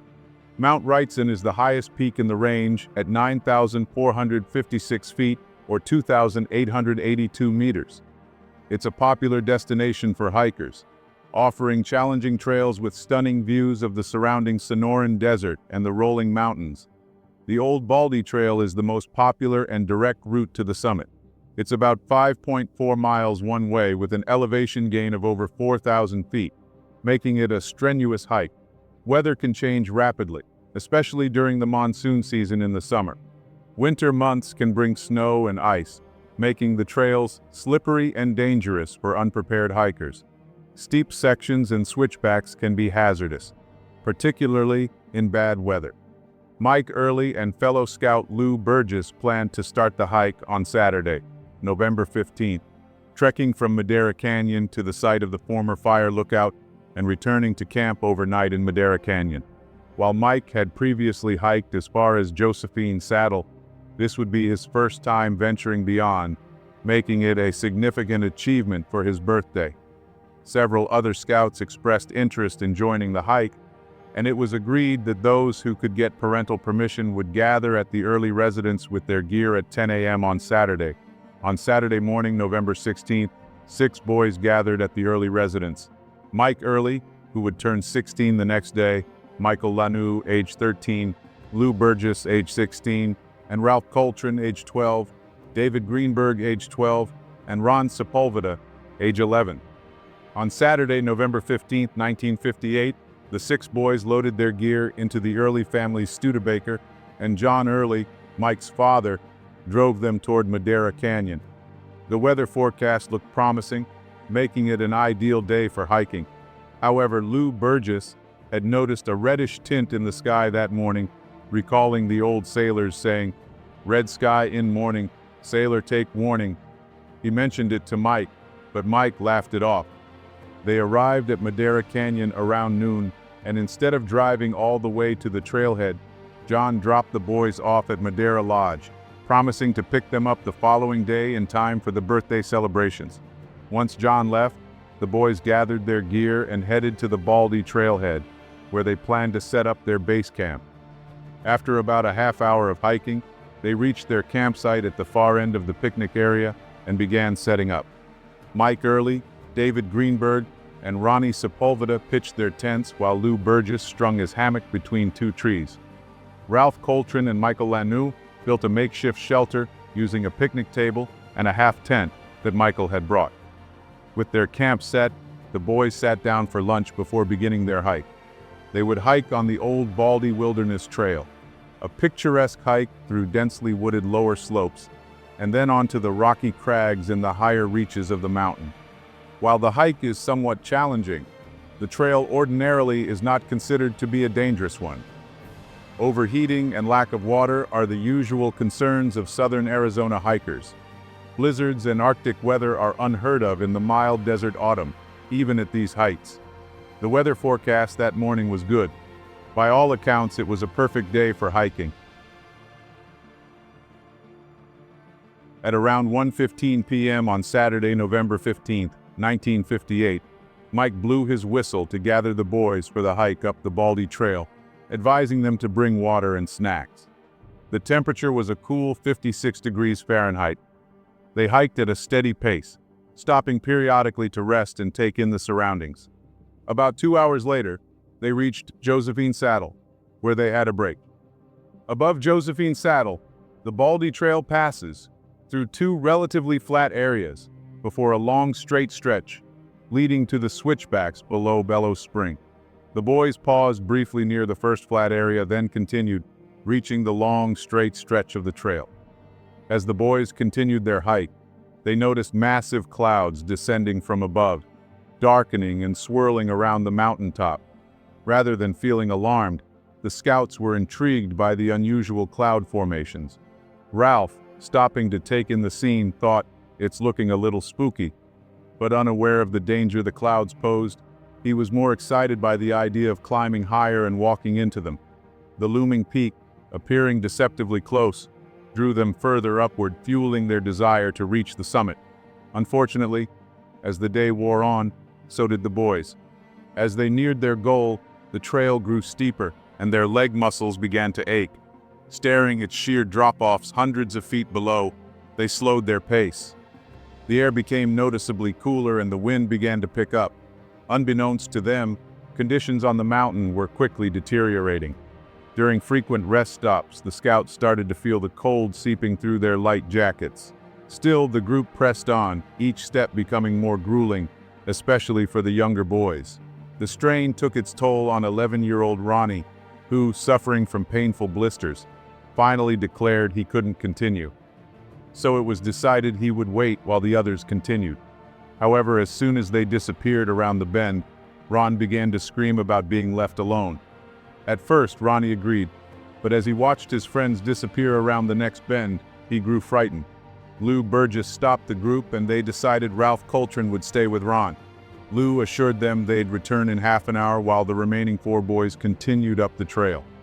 After about 15 minutes after leaving Ron, the remaining group stopped again. With only an hour of daylight left, Lou faced a tough decision. Shadows were creeping across the trail, and though the peak seemed close, the growing darkness and worsening weather weighed heavily on his mind.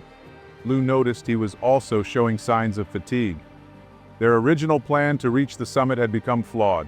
Starting the hike around 1 p.m. left little time to summit before nightfall. In late fall, the sunset was around 5:30 p.m., and with their slow pace, time was running out. Worse yet, the boys had made a critical error that many seasoned hikers had made before. They hadn't set a turnaround time to descend. Lou tried to convince the others to turn back. It was already 4:45 p.m. with about an hour of daylight left and the temperature dropping to around 36 degrees Fahrenheit. Despite the approaching darkness and worsening weather, Michael Lanu, and David Greenberg insisted on pressing ahead, promising to turn around soon. Lou, concerned, turned back to rejoin Ron and Ralph, and the 3 began their descent down the Baldy Trail. Lou and Mike had hiked together many times, but this trip was different. They were responsible for 4 younger scouts, 2 of whom were on their first hike. The slower pace and frequent rest stops had thrown off their timing, and no one had anticipated being so high on the mountain after dark. Their overnight gear was 3 miles away at base camp, 2,000 feet below them, leaving them vulnerable if caught in the upper elevations overnight. With no adults nearby, and Mike's father not returning until Sunday, they were on their own. Most of the other parents, 35 miles away in Tucson, believed the boys were on a supervised hike. Furthermore, the trail, usually bustling with activity, had been deserted all afternoon. As darkness approached, the group had only 2 flashlights between them, and time and danger were fast converging.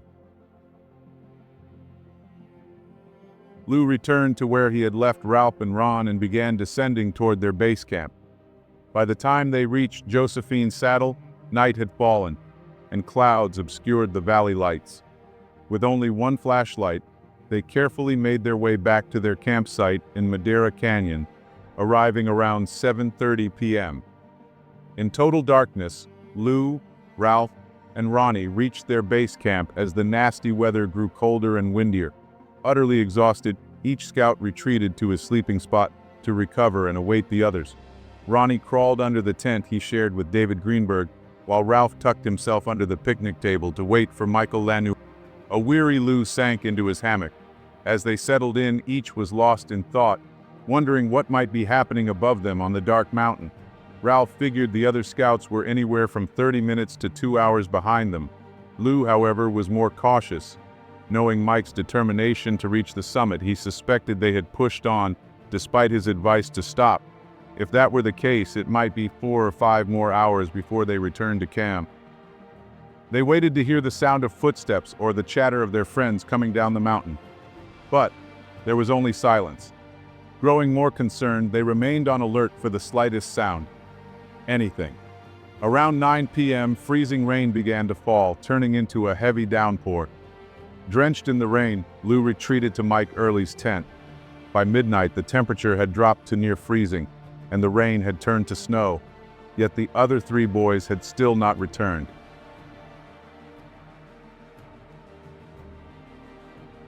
On Sunday, November 16, 1958, around 4:30 a.m., the heavy snow caused the tents to collapse. Lou and Ron initially took refuge in the picnic area outhouse, but it was too small, cold and foul-smelling to stay for long. Lou decided their best chance was to ride out the storm under the picnic table shelter. With only 2 sleeping bags between them, Ron attempted to retrieve his from his collapsed tent, but lost one of his shoes and the only flashlight in the deep snow. The 3 huddled together for warmth as the storm raged on. When the boys awoke at 9 a.m., there were 2 feet of snow on the ground and temperatures around 24 degrees Fahrenheit. Snow was piled high around them, and Ronnie's hopes of finding his missing shoe, now buried under the thick snow, were slim. However, what troubled them more was that their friend still hadn't returned. The landscape had changed drastically from the day before, when the scouts had happily hiked through the warm, tree-lined canyon. Now, the Madera Gorge was transformed into a frigid winter wonderland. What would usually have been a breathtakingly beautiful scene was now overshadowed by the severity of their situation. The scouts were growing increasingly anxious, feeling compelled to take action for their missing companions. Most of their remaining food had been buried under the snow. As Lou discussed the situation with Ralph, they decided Ralph would hike to the lodge to seek help. Lou urged him, "Go to the lodge, see if Mr. Early has arrived, get help, and come back." Meanwhile, Lou would start gathering their gear and follow later. About halfway down the icy road to the lodge, Ralph suddenly heard someone shouting in the distance. It was John Early, Mike's father, who had arrived at the lodge and set off on foot to find the boys' camp. Hearing the shouts, Ralph squinted down the road and spotted Mr. Early trudging through the snow toward him. Relief washed over Ralph, but it was quickly replaced by dread as he realized he had to tell Mr. Early that his son was missing, along with 2 other boys, higher up on the cold, snow-covered mountain. He immediately asked, "Where are the boys?" Nervous, Ralph replied, "I'll show you the way." As they returned to the base camp, Ralph hesitantly shared the grim story. Mr. Early's face fell as he learned that Mike and the other boys were still missing on the mountain in the middle of the blizzard. Now alarmed, Mr. Early urged Ralph to move faster as they returned to where Lou and Ronnie were waiting. He pressed Ralph for more details, and as the young scout explained, the full weight of the situation hit him. The boys hadn't returned, the snow was overwhelming, and the cold was unbearable. Ralph feared the worst. When they arrived at base camp, Mr. Early instructed Ralph and Ron to go to the lodge for assistance while he and Lou would go up the trail to search for the missing boys. Ron, now with only a sock on one foot and no shoes, ran down the trail to keep warm, eventually losing his remaining sock and arriving at the lodge barefoot. Ralph arrived shortly after, and the boys warmed themselves by the lodge fireplace while passing on the news about the missing group. A doctor who lived nearby checked them over, finding no serious injuries. Val Hansen, a ham radio operator, and his brother-in-law John Linder were at the lodge that morning. With the phone lines down due to the storm, they rushed the half-mile back to their cabin, where Val began broadcasting an alert on his radio. Ray Cunningham in Kansas City received the message and relayed it to Orville Bear in Tucson. Bear contacted the Pima County Sheriff's Office around 11 a.m. and then notified Dale Adams, who activated the Catalina Emergency Net, a radio alert system for the Catalina Radio Club. Val and John then returned to the lodge, broadcasting the alert using Val's mobile radio. The message was picked up by radio operators across the U.S., who relayed it to local authorities by radio and long-distance phone calls. A Santa Cruz County deputy sheriff was the first to arrive at the lodge. Though the search area fell under Santa Cruz County, it was agreed that Pima County would coordinate the search effort, with Deputy Sheriff Guy Hill appointed to lead it. Meanwhile, John Early and Lou Burgess struggled up the Baldy Trail to Josephine's saddle but found no sign of the 3 missing boys. At the saddle, a weary and reluctant Lou admitted to Early that he couldn't climb any further. After a sleepless, anxiety-filled night, Lou's energy was completely drained. In contrast, a frantic John Early was still determined to push up the trail in a desperate attempt to find the boys. After saying goodbye to Lou, the determined father continued his climb while Lou descended back to the lodge. Battling waist-high snow and wearing only moccasins, John eventually turned around as well and made his way back to the lodge. When Early arrived back at the lodge, Hansen saw how deeply distressed the father looked. The waist-deep snow along with Early's soaked moccasins, had finally forced him to abandon his search. After briefly warming up and catching his breath, Early, knowing he needed warmer clothing and more help finding the boys, headed back home to Tucson to gear up and convene with the families of the missing boys. When Early returned to Tucson, he contacted the missing boys' fathers. Together, they headed back to Madera Canyon and arrived at the lodge shortly after deputies Guy Hill and John Walker had arrived. With heavy snowfall and approaching darkness, it was clear the search could not continue that afternoon. The three fathers returned to Tucson with Lou, while Ralph Coltrane and Ronnie Sepulveda stayed overnight in a cabin at Madera Canyon. Deputy Hill started organizing a large-scale search effort, set to begin on Monday, November 17th. Since no formal search and rescue system existed in 1958, Hill created one on the spot. He contacted the sheriff's posse and volunteer rescue groups from Pima and Pinal counties, and arranged for a helicopter from Davis Monthan AFB to assist with the aerial search. He also reached out to local ranchers for help.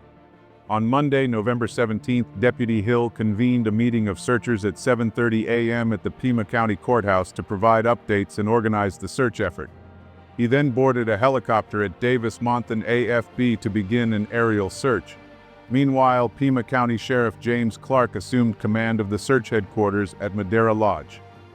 Around 10 a.m., Boy Scout Explorer Troop 8, along with volunteers from Tucson and members of the sheriff's posse from Pima, Pinal, Cochise, and Santa Cruz counties began the ground search. 4 search teams were quickly deployed to comb the mountainside. One priority was to reach the ranger cabin at Baldy Spring, hoping the scouts had taken refuge there. The cabin had food, beds, a stove, and firewood. A team of searchers broke a trail through 3-foot drifts, but after 5 hours they were forced to stop due to exhaustion at about 8,000 feet or 2,600 meters. Another group pushed through 5-foot drifts on horseback to reach the cabin, only to find it empty with no sign the boys had made it there. Around 150 people were actively involved in the search, with an additional 150 providing support. A helicopter and a C-45 from Davis Monthan AFB, along with several civilian aircraft, scoured the area from the air. Bruce Lanoux returned home to gather provisions and equipment, then set up camp at Josephine Saddle, bringing the family dog in hopes it might help locate its owner. Temperatures at night dropped to around 0 degrees Fahrenheit and only rose to about 32 degrees Fahrenheit during the day. On Tuesday, around 100 searchers were out in force, but no progress was made. Ranch hands searching the temporal trail on horseback encountered a telephone wire tangled in a horse's hooves. This old phone wire was no longer maintained. They found a matchbook attached to the wire, 2 clues proving valuable in understanding how the boys ended up where they were. Recognizing the need for more manpower, officials requested soldiers from a local military base and bloodhounds to assist. On Wednesday, the search effort expanded to 300. With military leaders on the scene, a more organized grid search was implemented, with troops spaced in 10-foot intervals to comb the mountain slopes. Bruce Lanoux remained stationed at Josephine Saddle to continue his search efforts. On Thursday, a team of 15 soldiers went to the summit of Mount Baldy to set up a temporary camp and search the area. Friday, another 300 soldiers joined the search, focusing on an area where the bloodhounds had picked up a scent. That day, ranchers discovered 4 brush markers, a traditional Boy Scout signal that had emerged as the snow melted along the Baldy Trail. Saturday, Mr. Early and a number of friends and relatives joined the search, which had grown to over 750 people, but no significant findings were made.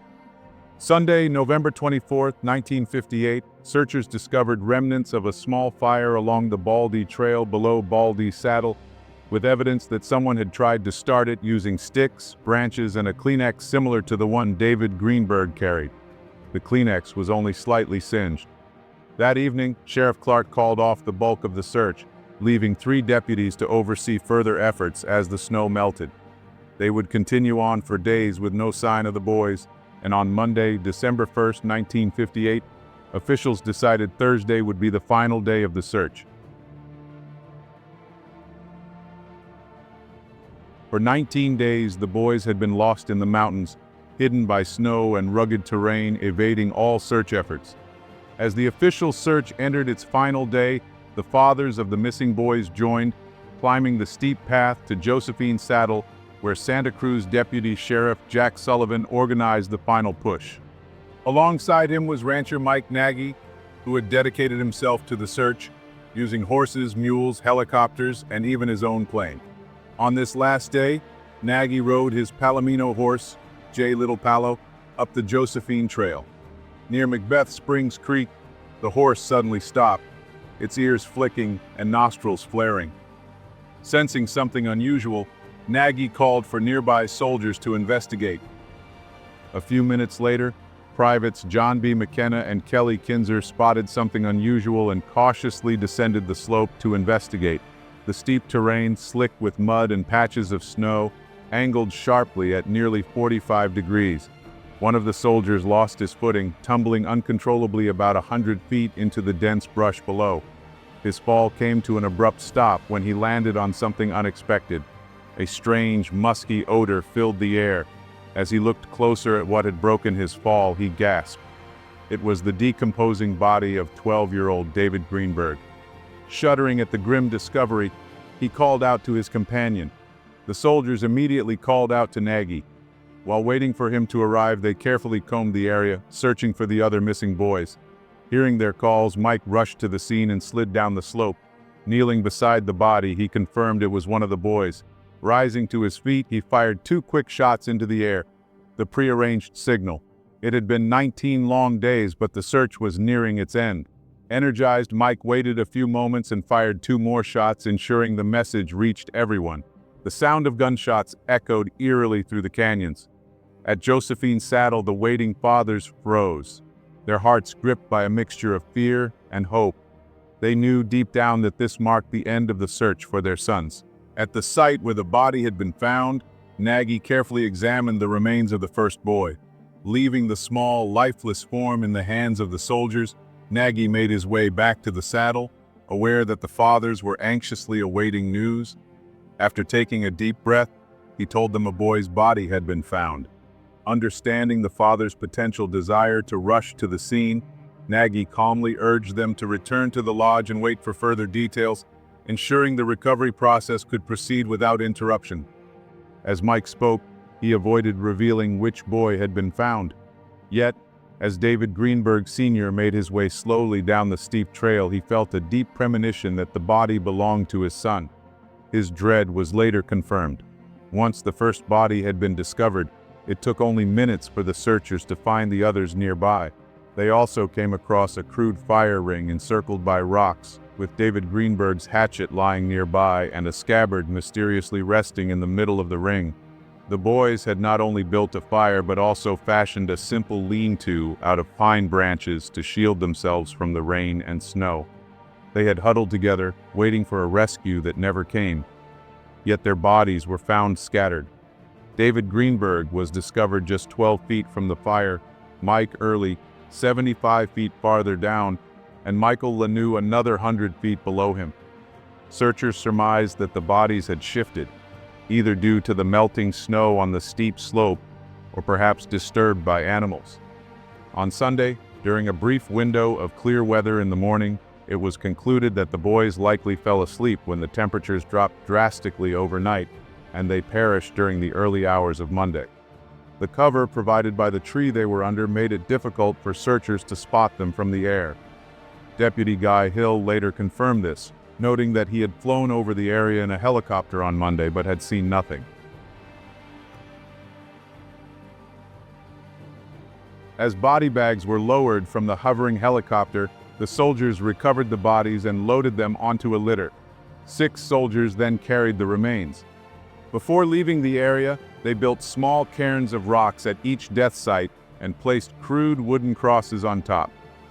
Led by Mike Nagy on horseback, the young soldiers, burdened by the solemn task, carefully made their way down the narrow and steep mountain trail to the lodge. The grieving fathers, waiting below, were visibly moved as the soldiers approached. Santa Cruz County officials urgently assembled a coroner's jury to determine the cause of death so the bodies could be released to mortuaries in Tucson. It didn't take long for the jury to reach a consensus. They concluded that the boys had died from exhaustion and exposure. No one could determine exactly when the boys died. Mike Early's father later learned that Mike had suffered a broken leg. Some speculated that Mike had slipped and broken his leg in a fall along the trail. Others suggested that, as his body slid down the steep slope due to melting snow, the leg may have broken during the descent. The truth remained uncertain. Regardless of the details, the families believed the boys likely died on the first night. Huddling under a makeshift shelter would not have kept them completely dry during the rain. When the record-breaking blizzard struck, the lightly dressed, soaked boys likely succumbed to hypothermia as their bodies quickly cooled. The cold would have hit them fast, wet and exposed. Their bodies lost heat 25 times faster than if they had been dry. Exhausted, they likely fell asleep by the fire on Saturday night and never woke up. Neither John Early nor Lou Burgess heard any response when they called out from Josephine Saddle late Sunday morning, and there were no signs of smoke from the boys' camp, which lay only about a quarter-mile away. On Monday, November 17th, 2 days after the hike, a searcher had ridden the Temporal Gulch Trail just feet from where the boys perished. He called out for them as his horse pushed through the snow. The scouts were found close together, with only one flashlight among them, making it unlikely they would have ventured out in the dark for help. People questioned why none of them sought help at daybreak. Mike Early, being familiar with the terrain, might have been able to direct one of the boys to find the trail and go for help. However, the steep incline they were on made it difficult to move, and under the tree's cover they were not easily visible from the trail above. The presence of green branches twisted for a smoke signal was another mystery. Someone may have woken up in the early morning and attempted to start a smoky fire but lost consciousness before succeeding. Regardless, they would not have survived the plunge to 5 degrees below zero that Sunday night. The official death certificates estimated the boys died early Monday morning when temperatures were at their coldest. Deputy Hill, who flew over the area in a helicopter on Monday morning, saw no smoke or signs of life. George Monzingo, one of the ranch searchers, shouted along the trail without getting any response, reinforcing the idea that the boys had already passed away before the organized rescue efforts began. Questions arose about whether the boys could have been saved. The initial search party on Monday was small, consisting of around 40 men and 10 young scouts. Even if the alarm had been raised earlier, perhaps at 9 p.m. on Saturday when the boys were overdue, poor weather conditions would have made it impossible to launch a comprehensive search. The snowstorm, which began in earnest at midnight, made the terrain nearly impassable and grounded aircraft. The weather didn't allow an extensive search until Monday, November 17th. In the days following the funerals, Lou Burgess returned to the mountains to see the spot where the boys had been found. As he examined the campfire, he noticed it didn't have enough kindling to keep it burning long, leading him to believe that Mike Early, likely incapacitated by his broken leg, hadn't been able to maintain the fire. This realization added to the sadness of their fate as Lou reflected on the wrong turn the boys had made at the switchback near Josephine Saddle. He had taken the same wrong turn before, ending up on Temporal Gulch Trail before reorienting himself and returning to Josephine Saddle. Years later, Ralph Coltrane, his brother Mike, and his sister Kathy Huffall, author of the book Death Clouds on Mount Baldy, where much of the information for this story came from, revisited the scene to rethink what might have happened. They initially accepted the theory that the boys had followed a telephone line down the slope. However, after retracing the route, they dismissed this idea, reasoning that the wire was difficult to see at night, even with a flashlight. Instead, they concluded that the boys had made a wrong turn at the switchback, leading them down the Temporal Gulch Trail. Exhausted and disoriented, it was likely that Mike Early had slipped and broken his leg, forcing the younger scouts to help him down the slope, build a shelter, and wait for help. In 2009, after ranch hand and searcher George Monzingo was interviewed for Huffall's book and recounted his discovery of a matchbook cover on the trail, Huffall had a new theory. Monzingo's horse had broken a low-hanging telephone wire. It was suggested that Mike Early, standing 6 feet 3 inches tall, might have tripped over the wire in the dark, just as the horse had. The boys had 3 matchbooks among them. David had already used some matches to try and start a fire earlier. He might have used the rest of that matchbook to build the second fire. The scouts knew others would search for them, and being only 100 feet off the trail, they may have left the matchbook as a signal for searchers or as a warning about the wire. This new theory explained earlier clues more clearly, and Kathy consulted Ralph and Lou Burgess about it. A small, incomplete Kleenex campfire found below Baldy Saddle hinted at someone inexperienced with building fires. There was no ring of rocks around it, suggesting David Greenberg had been left alone for a short time while Mike Early and Michael Lanou continued climbing. After waiting, David, feeling cold, likely started a fire for warmth and light. The partially burned Kleenex indicates the others returned soon after, and they continued their descent. Brush markings discovered just above Baldy Saddle, revealed by melting snow, appeared to have been made by the scouts, as no other hikers had been seen that day. Experienced scouts said the 3 small brush markers likely meant stop, perhaps to indicate where they turned back. Mike Early knew about the summit register, paper kept in a Prince Albert can under the platform. It seemed unlikely he reached the top without signing it. With David waiting below Baldy Saddle, it also didn't seem likely they would leave him for long in the dark. Time constraints further implied they didn't summit. After reuniting with David, they would have retraced their steps along the trail. The trio, exhausted, likely made a wrong turn just before Josephine Saddle and ended up on the Temporal Gulch Trail. The campfire found off the Temporal Gulch Trail was better constructed, with a ring of rocks but lacked sufficient kindling, suggesting Lanou may have helped build it. Mike Early, incapacitated by a broken leg or unconscious, could not have contributed much to directing the younger scouts. Regardless of how they got there, the boys' attempts to survive were commendable. They built a fire ring, cut wood with David's hatchet, and created a rough shelter under the tree. One likely climbed back up the slope in the darkness to leave the matchbook on the wire as a signal for rescuers. Though they fought to survive, the freak snowstorm, the earliest and heaviest in the area's history, proved fatal. It was a tragic convergence of chance and bad luck, termed the freak snowstorm of the century. Under ordinary circumstances, getting lost or having a leader break a leg wouldn't have been fatal. But that day, the combination of exhaustion, exposure, and a record-setting storm led to the boys' untimely deaths.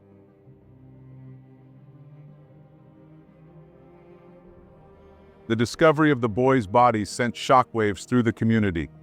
To the people of the desert valley, these boys had become their boys, and the sorrow was shared by all.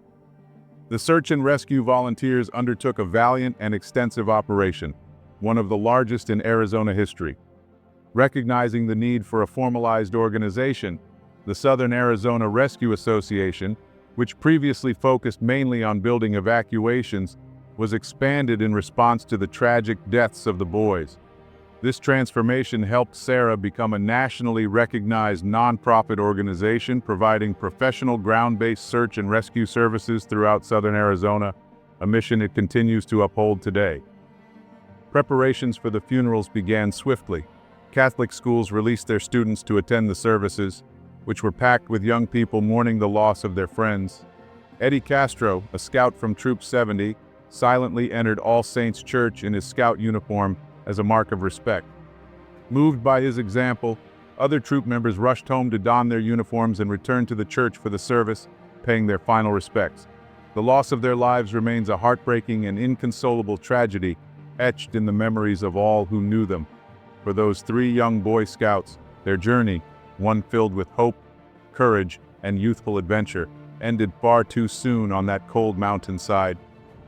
Today, hikers along the old Baldy Trail come across small markers, humble reminders of where their bodies were found and the tragedy that befell them, which states, "Strangers, pause here and remember.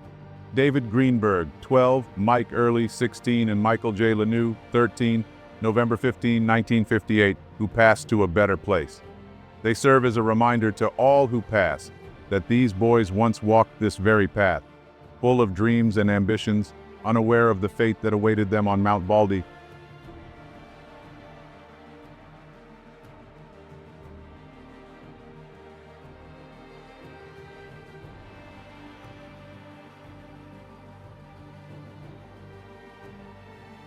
For Amanda Eller, her hike would be a nightmare. A yoga instructor and physical therapist from Maui, Amanda, at 35 years old, was in the prime of her life, living in paradise with her boyfriend. She had built a career around helping others heal through physical therapy and yoga, embodying a holistic approach to health and wellness. Amanda hadn't expected the day to spiral into anything more than a few hours of solo trail time. The plan had been simple: meet up with a friend, enjoy some light hiking, maybe vent about life, stretch the legs, and shake off the anxiety that had been clinging to her like fog.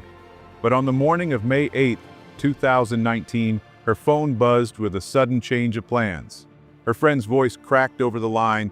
Her cat had been found dead in the front yard. A heartbreak like that didn't allow for company. Amanda understood.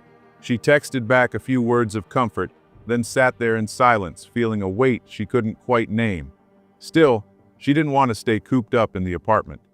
She needed the trees, the quiet. Movement helped her think. So she shifted course. She packed a small day bag with water, an extra shirt for sun protection, sunscreen, her phone, and a few essentials. Before heading out to the woods, she made a stop at Hiken Market, then dropped a package off at the post office, a Mother's Day gift for her mom. That small act gave her a fleeting sense of normalcy. The plan was for a short solo hike in the Makawao Forest Reserve, a lush and dense forest on the island of Maui.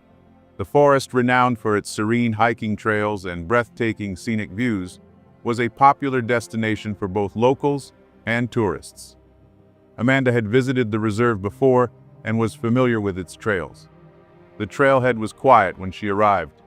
Warm, golden light cut through the canopy and danced across the forest floor. It felt peaceful. She left everything in the car except a small water bottle. The decision wasn't careless. It was practical. She'd been meaning to run, to test herself a little. Amanda hadn't trained in a while, and she knew a full pack would only slow her down. No point dragging that uphill, she had reasoned. She wasn't planning to be out long, but what starts as a run can quickly turn into something else entirely when the forest decides to shift around you.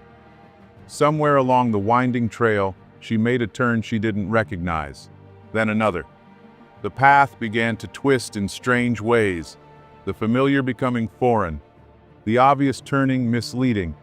Each fork seemed to offer a way out, until it didn't.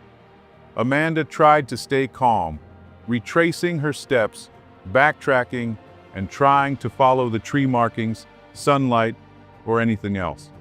But hours passed. The air thickened with the kind of silence only the deep woods know. Her frustration mounted. Then came the panic. Around dusk, Amanda finally stopped. Her breath was shallow, her legs shaking. She looked up at the darkening sky, felt the cold creeping in under her shirt. "I need to be real with the situation I'm in," she said aloud, as if saying it would make it more manageable.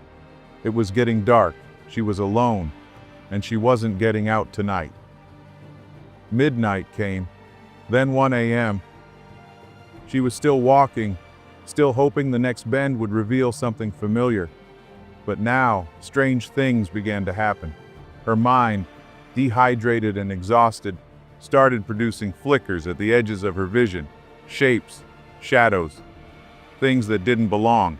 Amanda kept blinking, shaking her head. "Keep moving," she told herself. "Just keep moving." Eventually, her body gave out.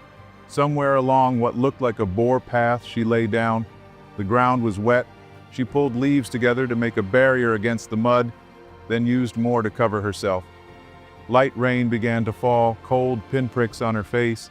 Still, she was too tired to care, and so, curled up alone in a forest that no longer felt familiar, Amanda closed her eyes and tried to sleep. It was supposed to be a short run, but the forest had other plans. When Amanda didn't return that night, her boyfriend Ben Concol felt the first real tug of panic settle into his chest. At first, he told himself it was nothing. Maybe she had met up with someone, maybe lost cell service, maybe she had simply taken longer than expected. But when night fell, and there was still no word, no ping, no call. The dread took root. He picked up the phone and dialed 911. They asked me where could she have gone, and I named a whole bunch of different places. This forest happened to be one of the places I named, so sure enough, one of the deputies found her car, and that's when I raced up here and the search began, he recalled. News of Amanda's disappearance spread quickly, first among friends, then across the community. Within hours, search and rescue crews were combing the Makawao Forest Reserve, but finding one woman in over 2,000 acres of wild, tangled terrain. The reserve wasn't just big, it was treacherous. Steep ridges dropped into deep, wooded ravines. The underbrush was thick with tangled vines and slick mud. If Amanda were still out there, she could be anywhere. By the time her mother arrived, the search had grown into a full-scale operation. She didn't wait at a hotel or sit idle at a command post. She went straight into the woods. "It feels like some awful episode of Survivor," she told reporters, her voice raw. "I just want her to use whatever strength she has left to give us a sign, to scream, to throw something, to crawl out of that forest and come home. Just come home to her family." Amanda's friends didn't wait either. Within 24 hours, they'd created a Facebook page, Find Amanda, and the community responded in full force. Flyers were posted, Instagram stories shared her photo. Word spread to the mainland and even overseas. Tourists, hikers, locals, and professionals poured into the forest with flashlights, radios, first aid kits, and hope. Drones buzzed overhead, helicopters searched from above, dogs swept the trails, noses low, tails alert. But despite the enormous effort, time kept slipping away. First one day, then two, then three. There was no signal from her phone, no trail of discarded items, no scraps of clothing caught on branches. It was as if the forest had swallowed her whole. And all the while, Amanda was still out there, alone, exhausted, hungry, wrapped in leaves on a wild boar trail, waiting for morning, waiting for a break in the trees, waiting for someone to hear her cry for help. While search teams pushed deeper into the Makawao Forest Reserve, Amanda was somewhere within its labyrinth of green, locked in a primal struggle for survival. She was cut off from the world. No phone, no food, no map, and no way to call for help. The towering trees muffled sound, the thick canopy hid the sun, and the trails, if you could call them that, twisted endlessly into steep ravines and dense underbrush.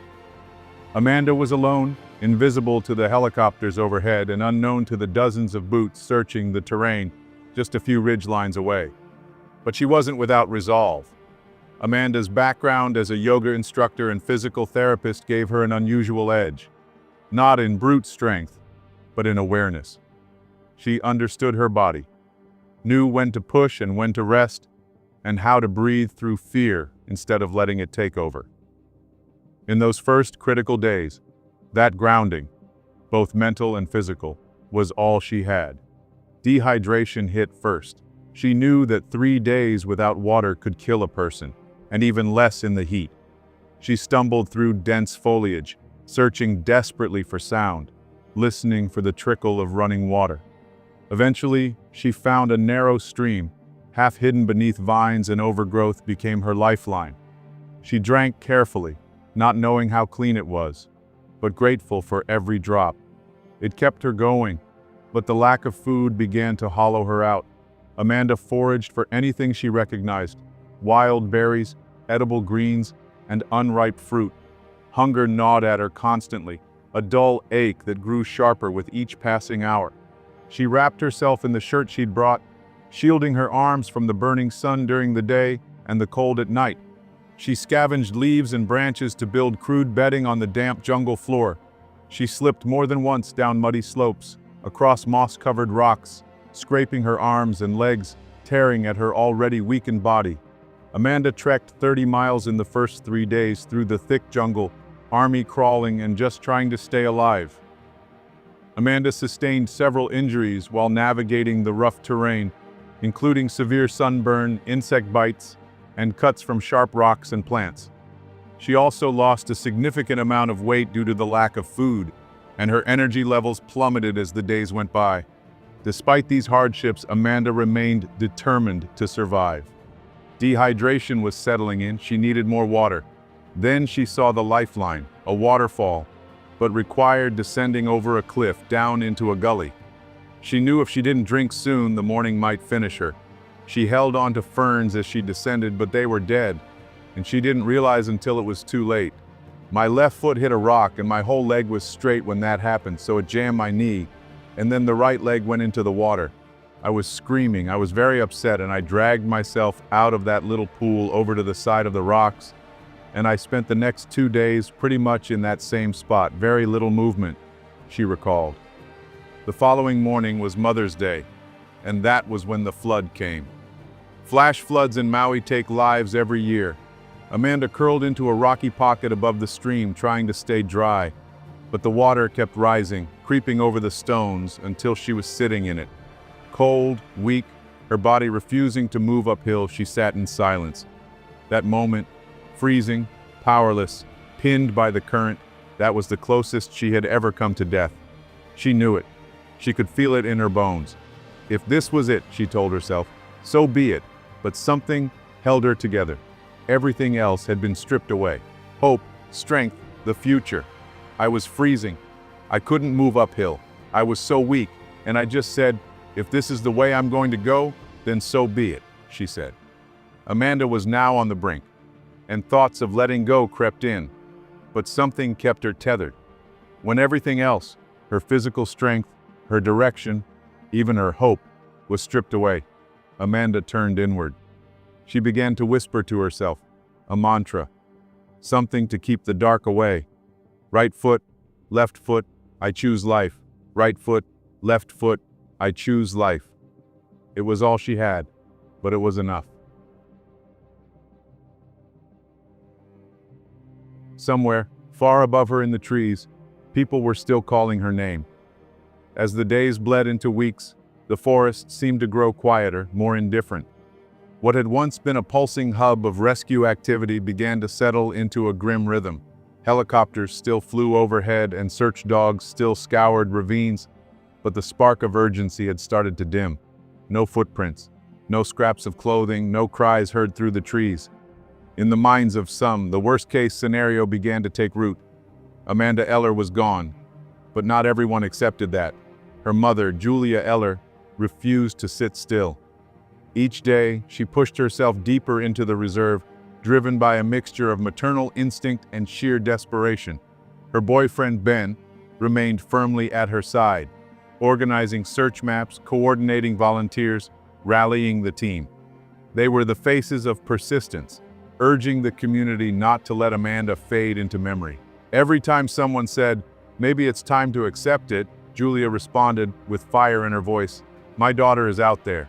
She's strong, she's alive, and we are going to find her." And Amanda was alive, just barely. In the heart of that endless, tangled jungle, Amanda Eller grappled with a truth most people never face. She might die here. She'd already endured so much: hunger, pain, cold, solitude. Her body had become a roadmap of bruises and cuts, her mind stretched to the edge of human endurance. Yet despite the darkness pressing in from all sides, she refused to give in. It came down to life or death, and I had to choose. I chose life. I wasn't going to take the easy way out, even though that meant more suffering for myself, she proclaimed.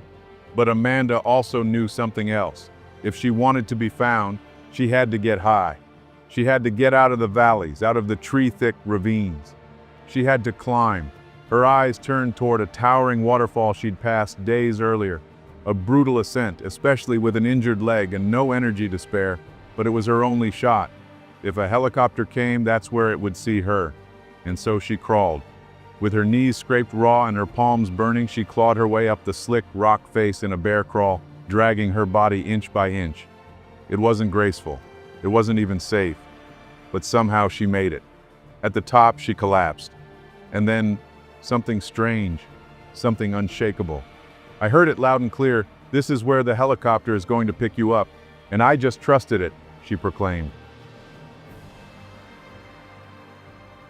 Amanda waited there for days. She positioned herself in the most visible patch she could find.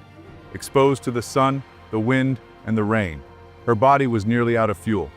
Her mind teetered on the edge. Patience was its own kind of torture. But still, she waited. On May 24, 2019, 17 days since Amanda Eller vanished into the jungle, something extraordinary happened. Without warning, she looked up. There it was, a helicopter, right above her. She didn't hear it coming. One moment, the sky was empty. Next, it was filled with salvation. She burst into sobs, her voice too hoarse to scream, her hands shaking as she waved with every ounce of strength left in her. The relief was instant and overwhelming. What had begun as a desperate search was fast turning into a recovery mission, hope hanging by its final thread. But that morning, a small team of relentless volunteers boarded a helicopter for one last low pass over a thick, remote section of forest. Few others had dared to believe she'd survived. The jungle below was a tangled blur of green and shadow. They'd flown over this area before, many times, but something was different now. Amid the trees, there was movement, a flash, then a figure, small, sunburned, waving with what little strength she had left. The pilot circled back, and there she was, Amanda Eller. From above, the team could barely comprehend what they were seeing. They radioed in the coordinates, voices cracking with disbelief and adrenaline.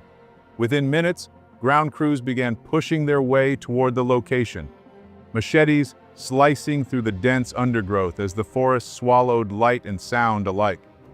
When they finally reached her, Amanda was standing, barefoot, bruised, rail-thin, and caked in dirt, but alive.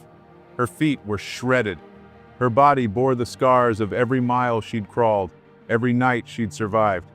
But her eyes were clear. She was lucid, and she was still fighting. She had endured nearly 3 weeks in a landscape known not just for its beauty, but for its mercilessness. The jungle had tried to take her, but it hadn't. Against every odd, Amanda had lived. I don't think I've ever felt that much joy or that kind of relief.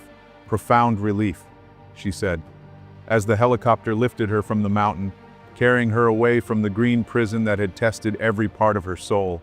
Amanda looked back down at the canopy below. For the first time, she truly saw it for what it was. I realized I was just one grain of sand on a massive beach, she said. From the inside, I didn't know I was that small in the midst of something that big.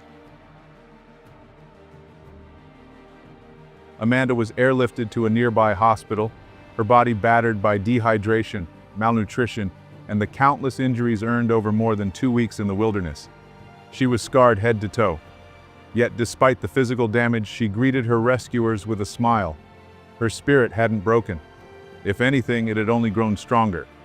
Hospital officials said she suffered from severe burns in addition to a tibia fracture.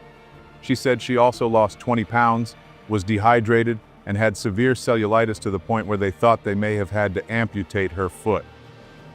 There was not an inch of me that was not scratched or torn in some way because the jungle out there is brutal, she said. She credited her survival not to luck, but to her mental endurance, her years of yoga and meditation, and an unshakable belief that someone, somehow, would find her. In the days following her rescue, Amanda began recounting what happened. She spoke of the moment just before she was found, a moment that nearly broke her. She had collapsed by a stream, too weak to go any farther. Her legs refused to carry her. Her body was hollowed by hunger and cold, and she had no idea how much longer she could hold on. She had resigned herself to stillness, to wait. Whether for death or a miracle, she wasn't sure. What followed her rescue was a flood of gratitude and reflection. Amanda publicly thanked the tireless volunteers, the strangers who combed the jungle day after day, and the loved ones who never let hope slip away. She shared her story not to relive the trauma, but to remind people of the power of perseverance. She spoke of the human mind, how it can either destroy you or save you, and how faith, even in its quietest form, can keep a person alive. The people of Maui and beyond came together in a unified mission. Hundreds of volunteers donated their time, energy, and hearts to bring her home. In the end, Amanda's story became more than a survival tale. It became a testament to what's possible when belief, resilience, and compassion converge. In the days following her rescue, Amanda Eller spoke openly about what she called a spiritual boot camp, 17 days of physical torment, mental trial, and deep introspection in the heart of the Maui wilderness. But as the celebration quieted, scrutiny crept in. Had Amanda truly been lost? Or was there something more? Some wondered if she wandered into the forest on purpose. Others questioned how she could sleep on a log her first night or survive nearly 3 weeks on stream water without serious dehydration. Critics even mocked her claim of sheltering in a wild boar's den. Why, they asked, did she keep heading deeper into the jungle past roads and signs of help? Theories grew wild that she'd faked it all, hiding at a searcher's home, but many saw something else, a woman who refused to quit. Pete Voorhis, the pilot who spotted her, never doubted what he saw. The emotions were real. And near her rescue site, he found a missing shoe, half buried, deep in the jungle. That kind of detail doesn't lie. 6 months after the rescue, Amanda left Maui. She traveled to India, seeking healing. She returned to the U.S. just before the pandemic, eventually making her way back to Maui, a place that once felt like home, but reopened old wounds. The years that followed were dark. She called it a season of deep, relentless healing. 5 years after her ordeal, she is still healing, but she's no longer lost. Nothing's been the same since. An experience like that, it rewires everything. There's no returning to the life I had before. But maybe that's the point, she proclaimed. The forest changed her. Looking back, Amanda now sees it as a turning point. I never thought I could feel this much joy again, but I do believe everything happens for a reason. And even though I'm still healing, I'm grateful for the experience, she said. She works in holistic therapy, helping others find their way back from trauma. In 2020, she returned to the forest, staying close to the main trail, always carrying her phone, water, and survival kit her father made. My peace is still in nature, but now I walk through it with more caution, more reverence. I don't take anything for granted anymore, she said. Amanda had survived what others thought impossible, but she knew the truth. It wasn't strength alone that saved her, it was the choice. Every hour, every painful, uncertain step, right foot, left foot, she had chosen life.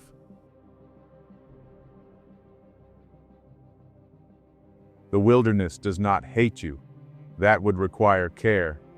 It simply is. Indifferent in a way that feels personal when you are the one caught in it.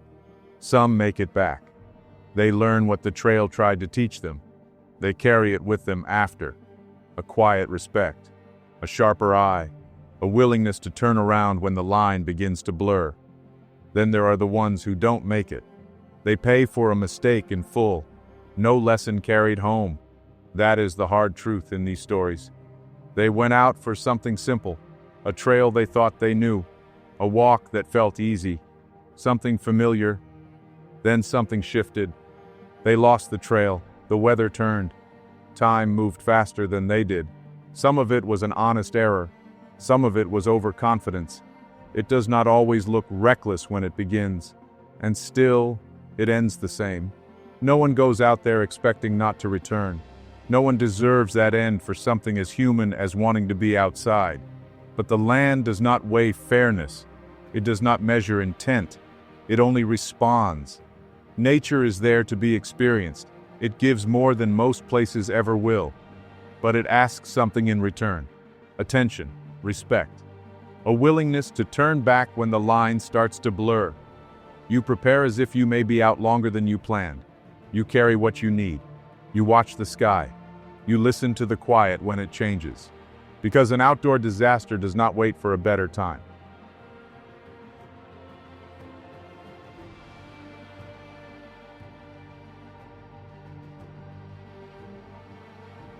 If you've made it this far, please consider clicking those subscribe and like buttons. Want more outdoor disasters content? Check out these videos I believe you'll enjoy. Thank you for watching.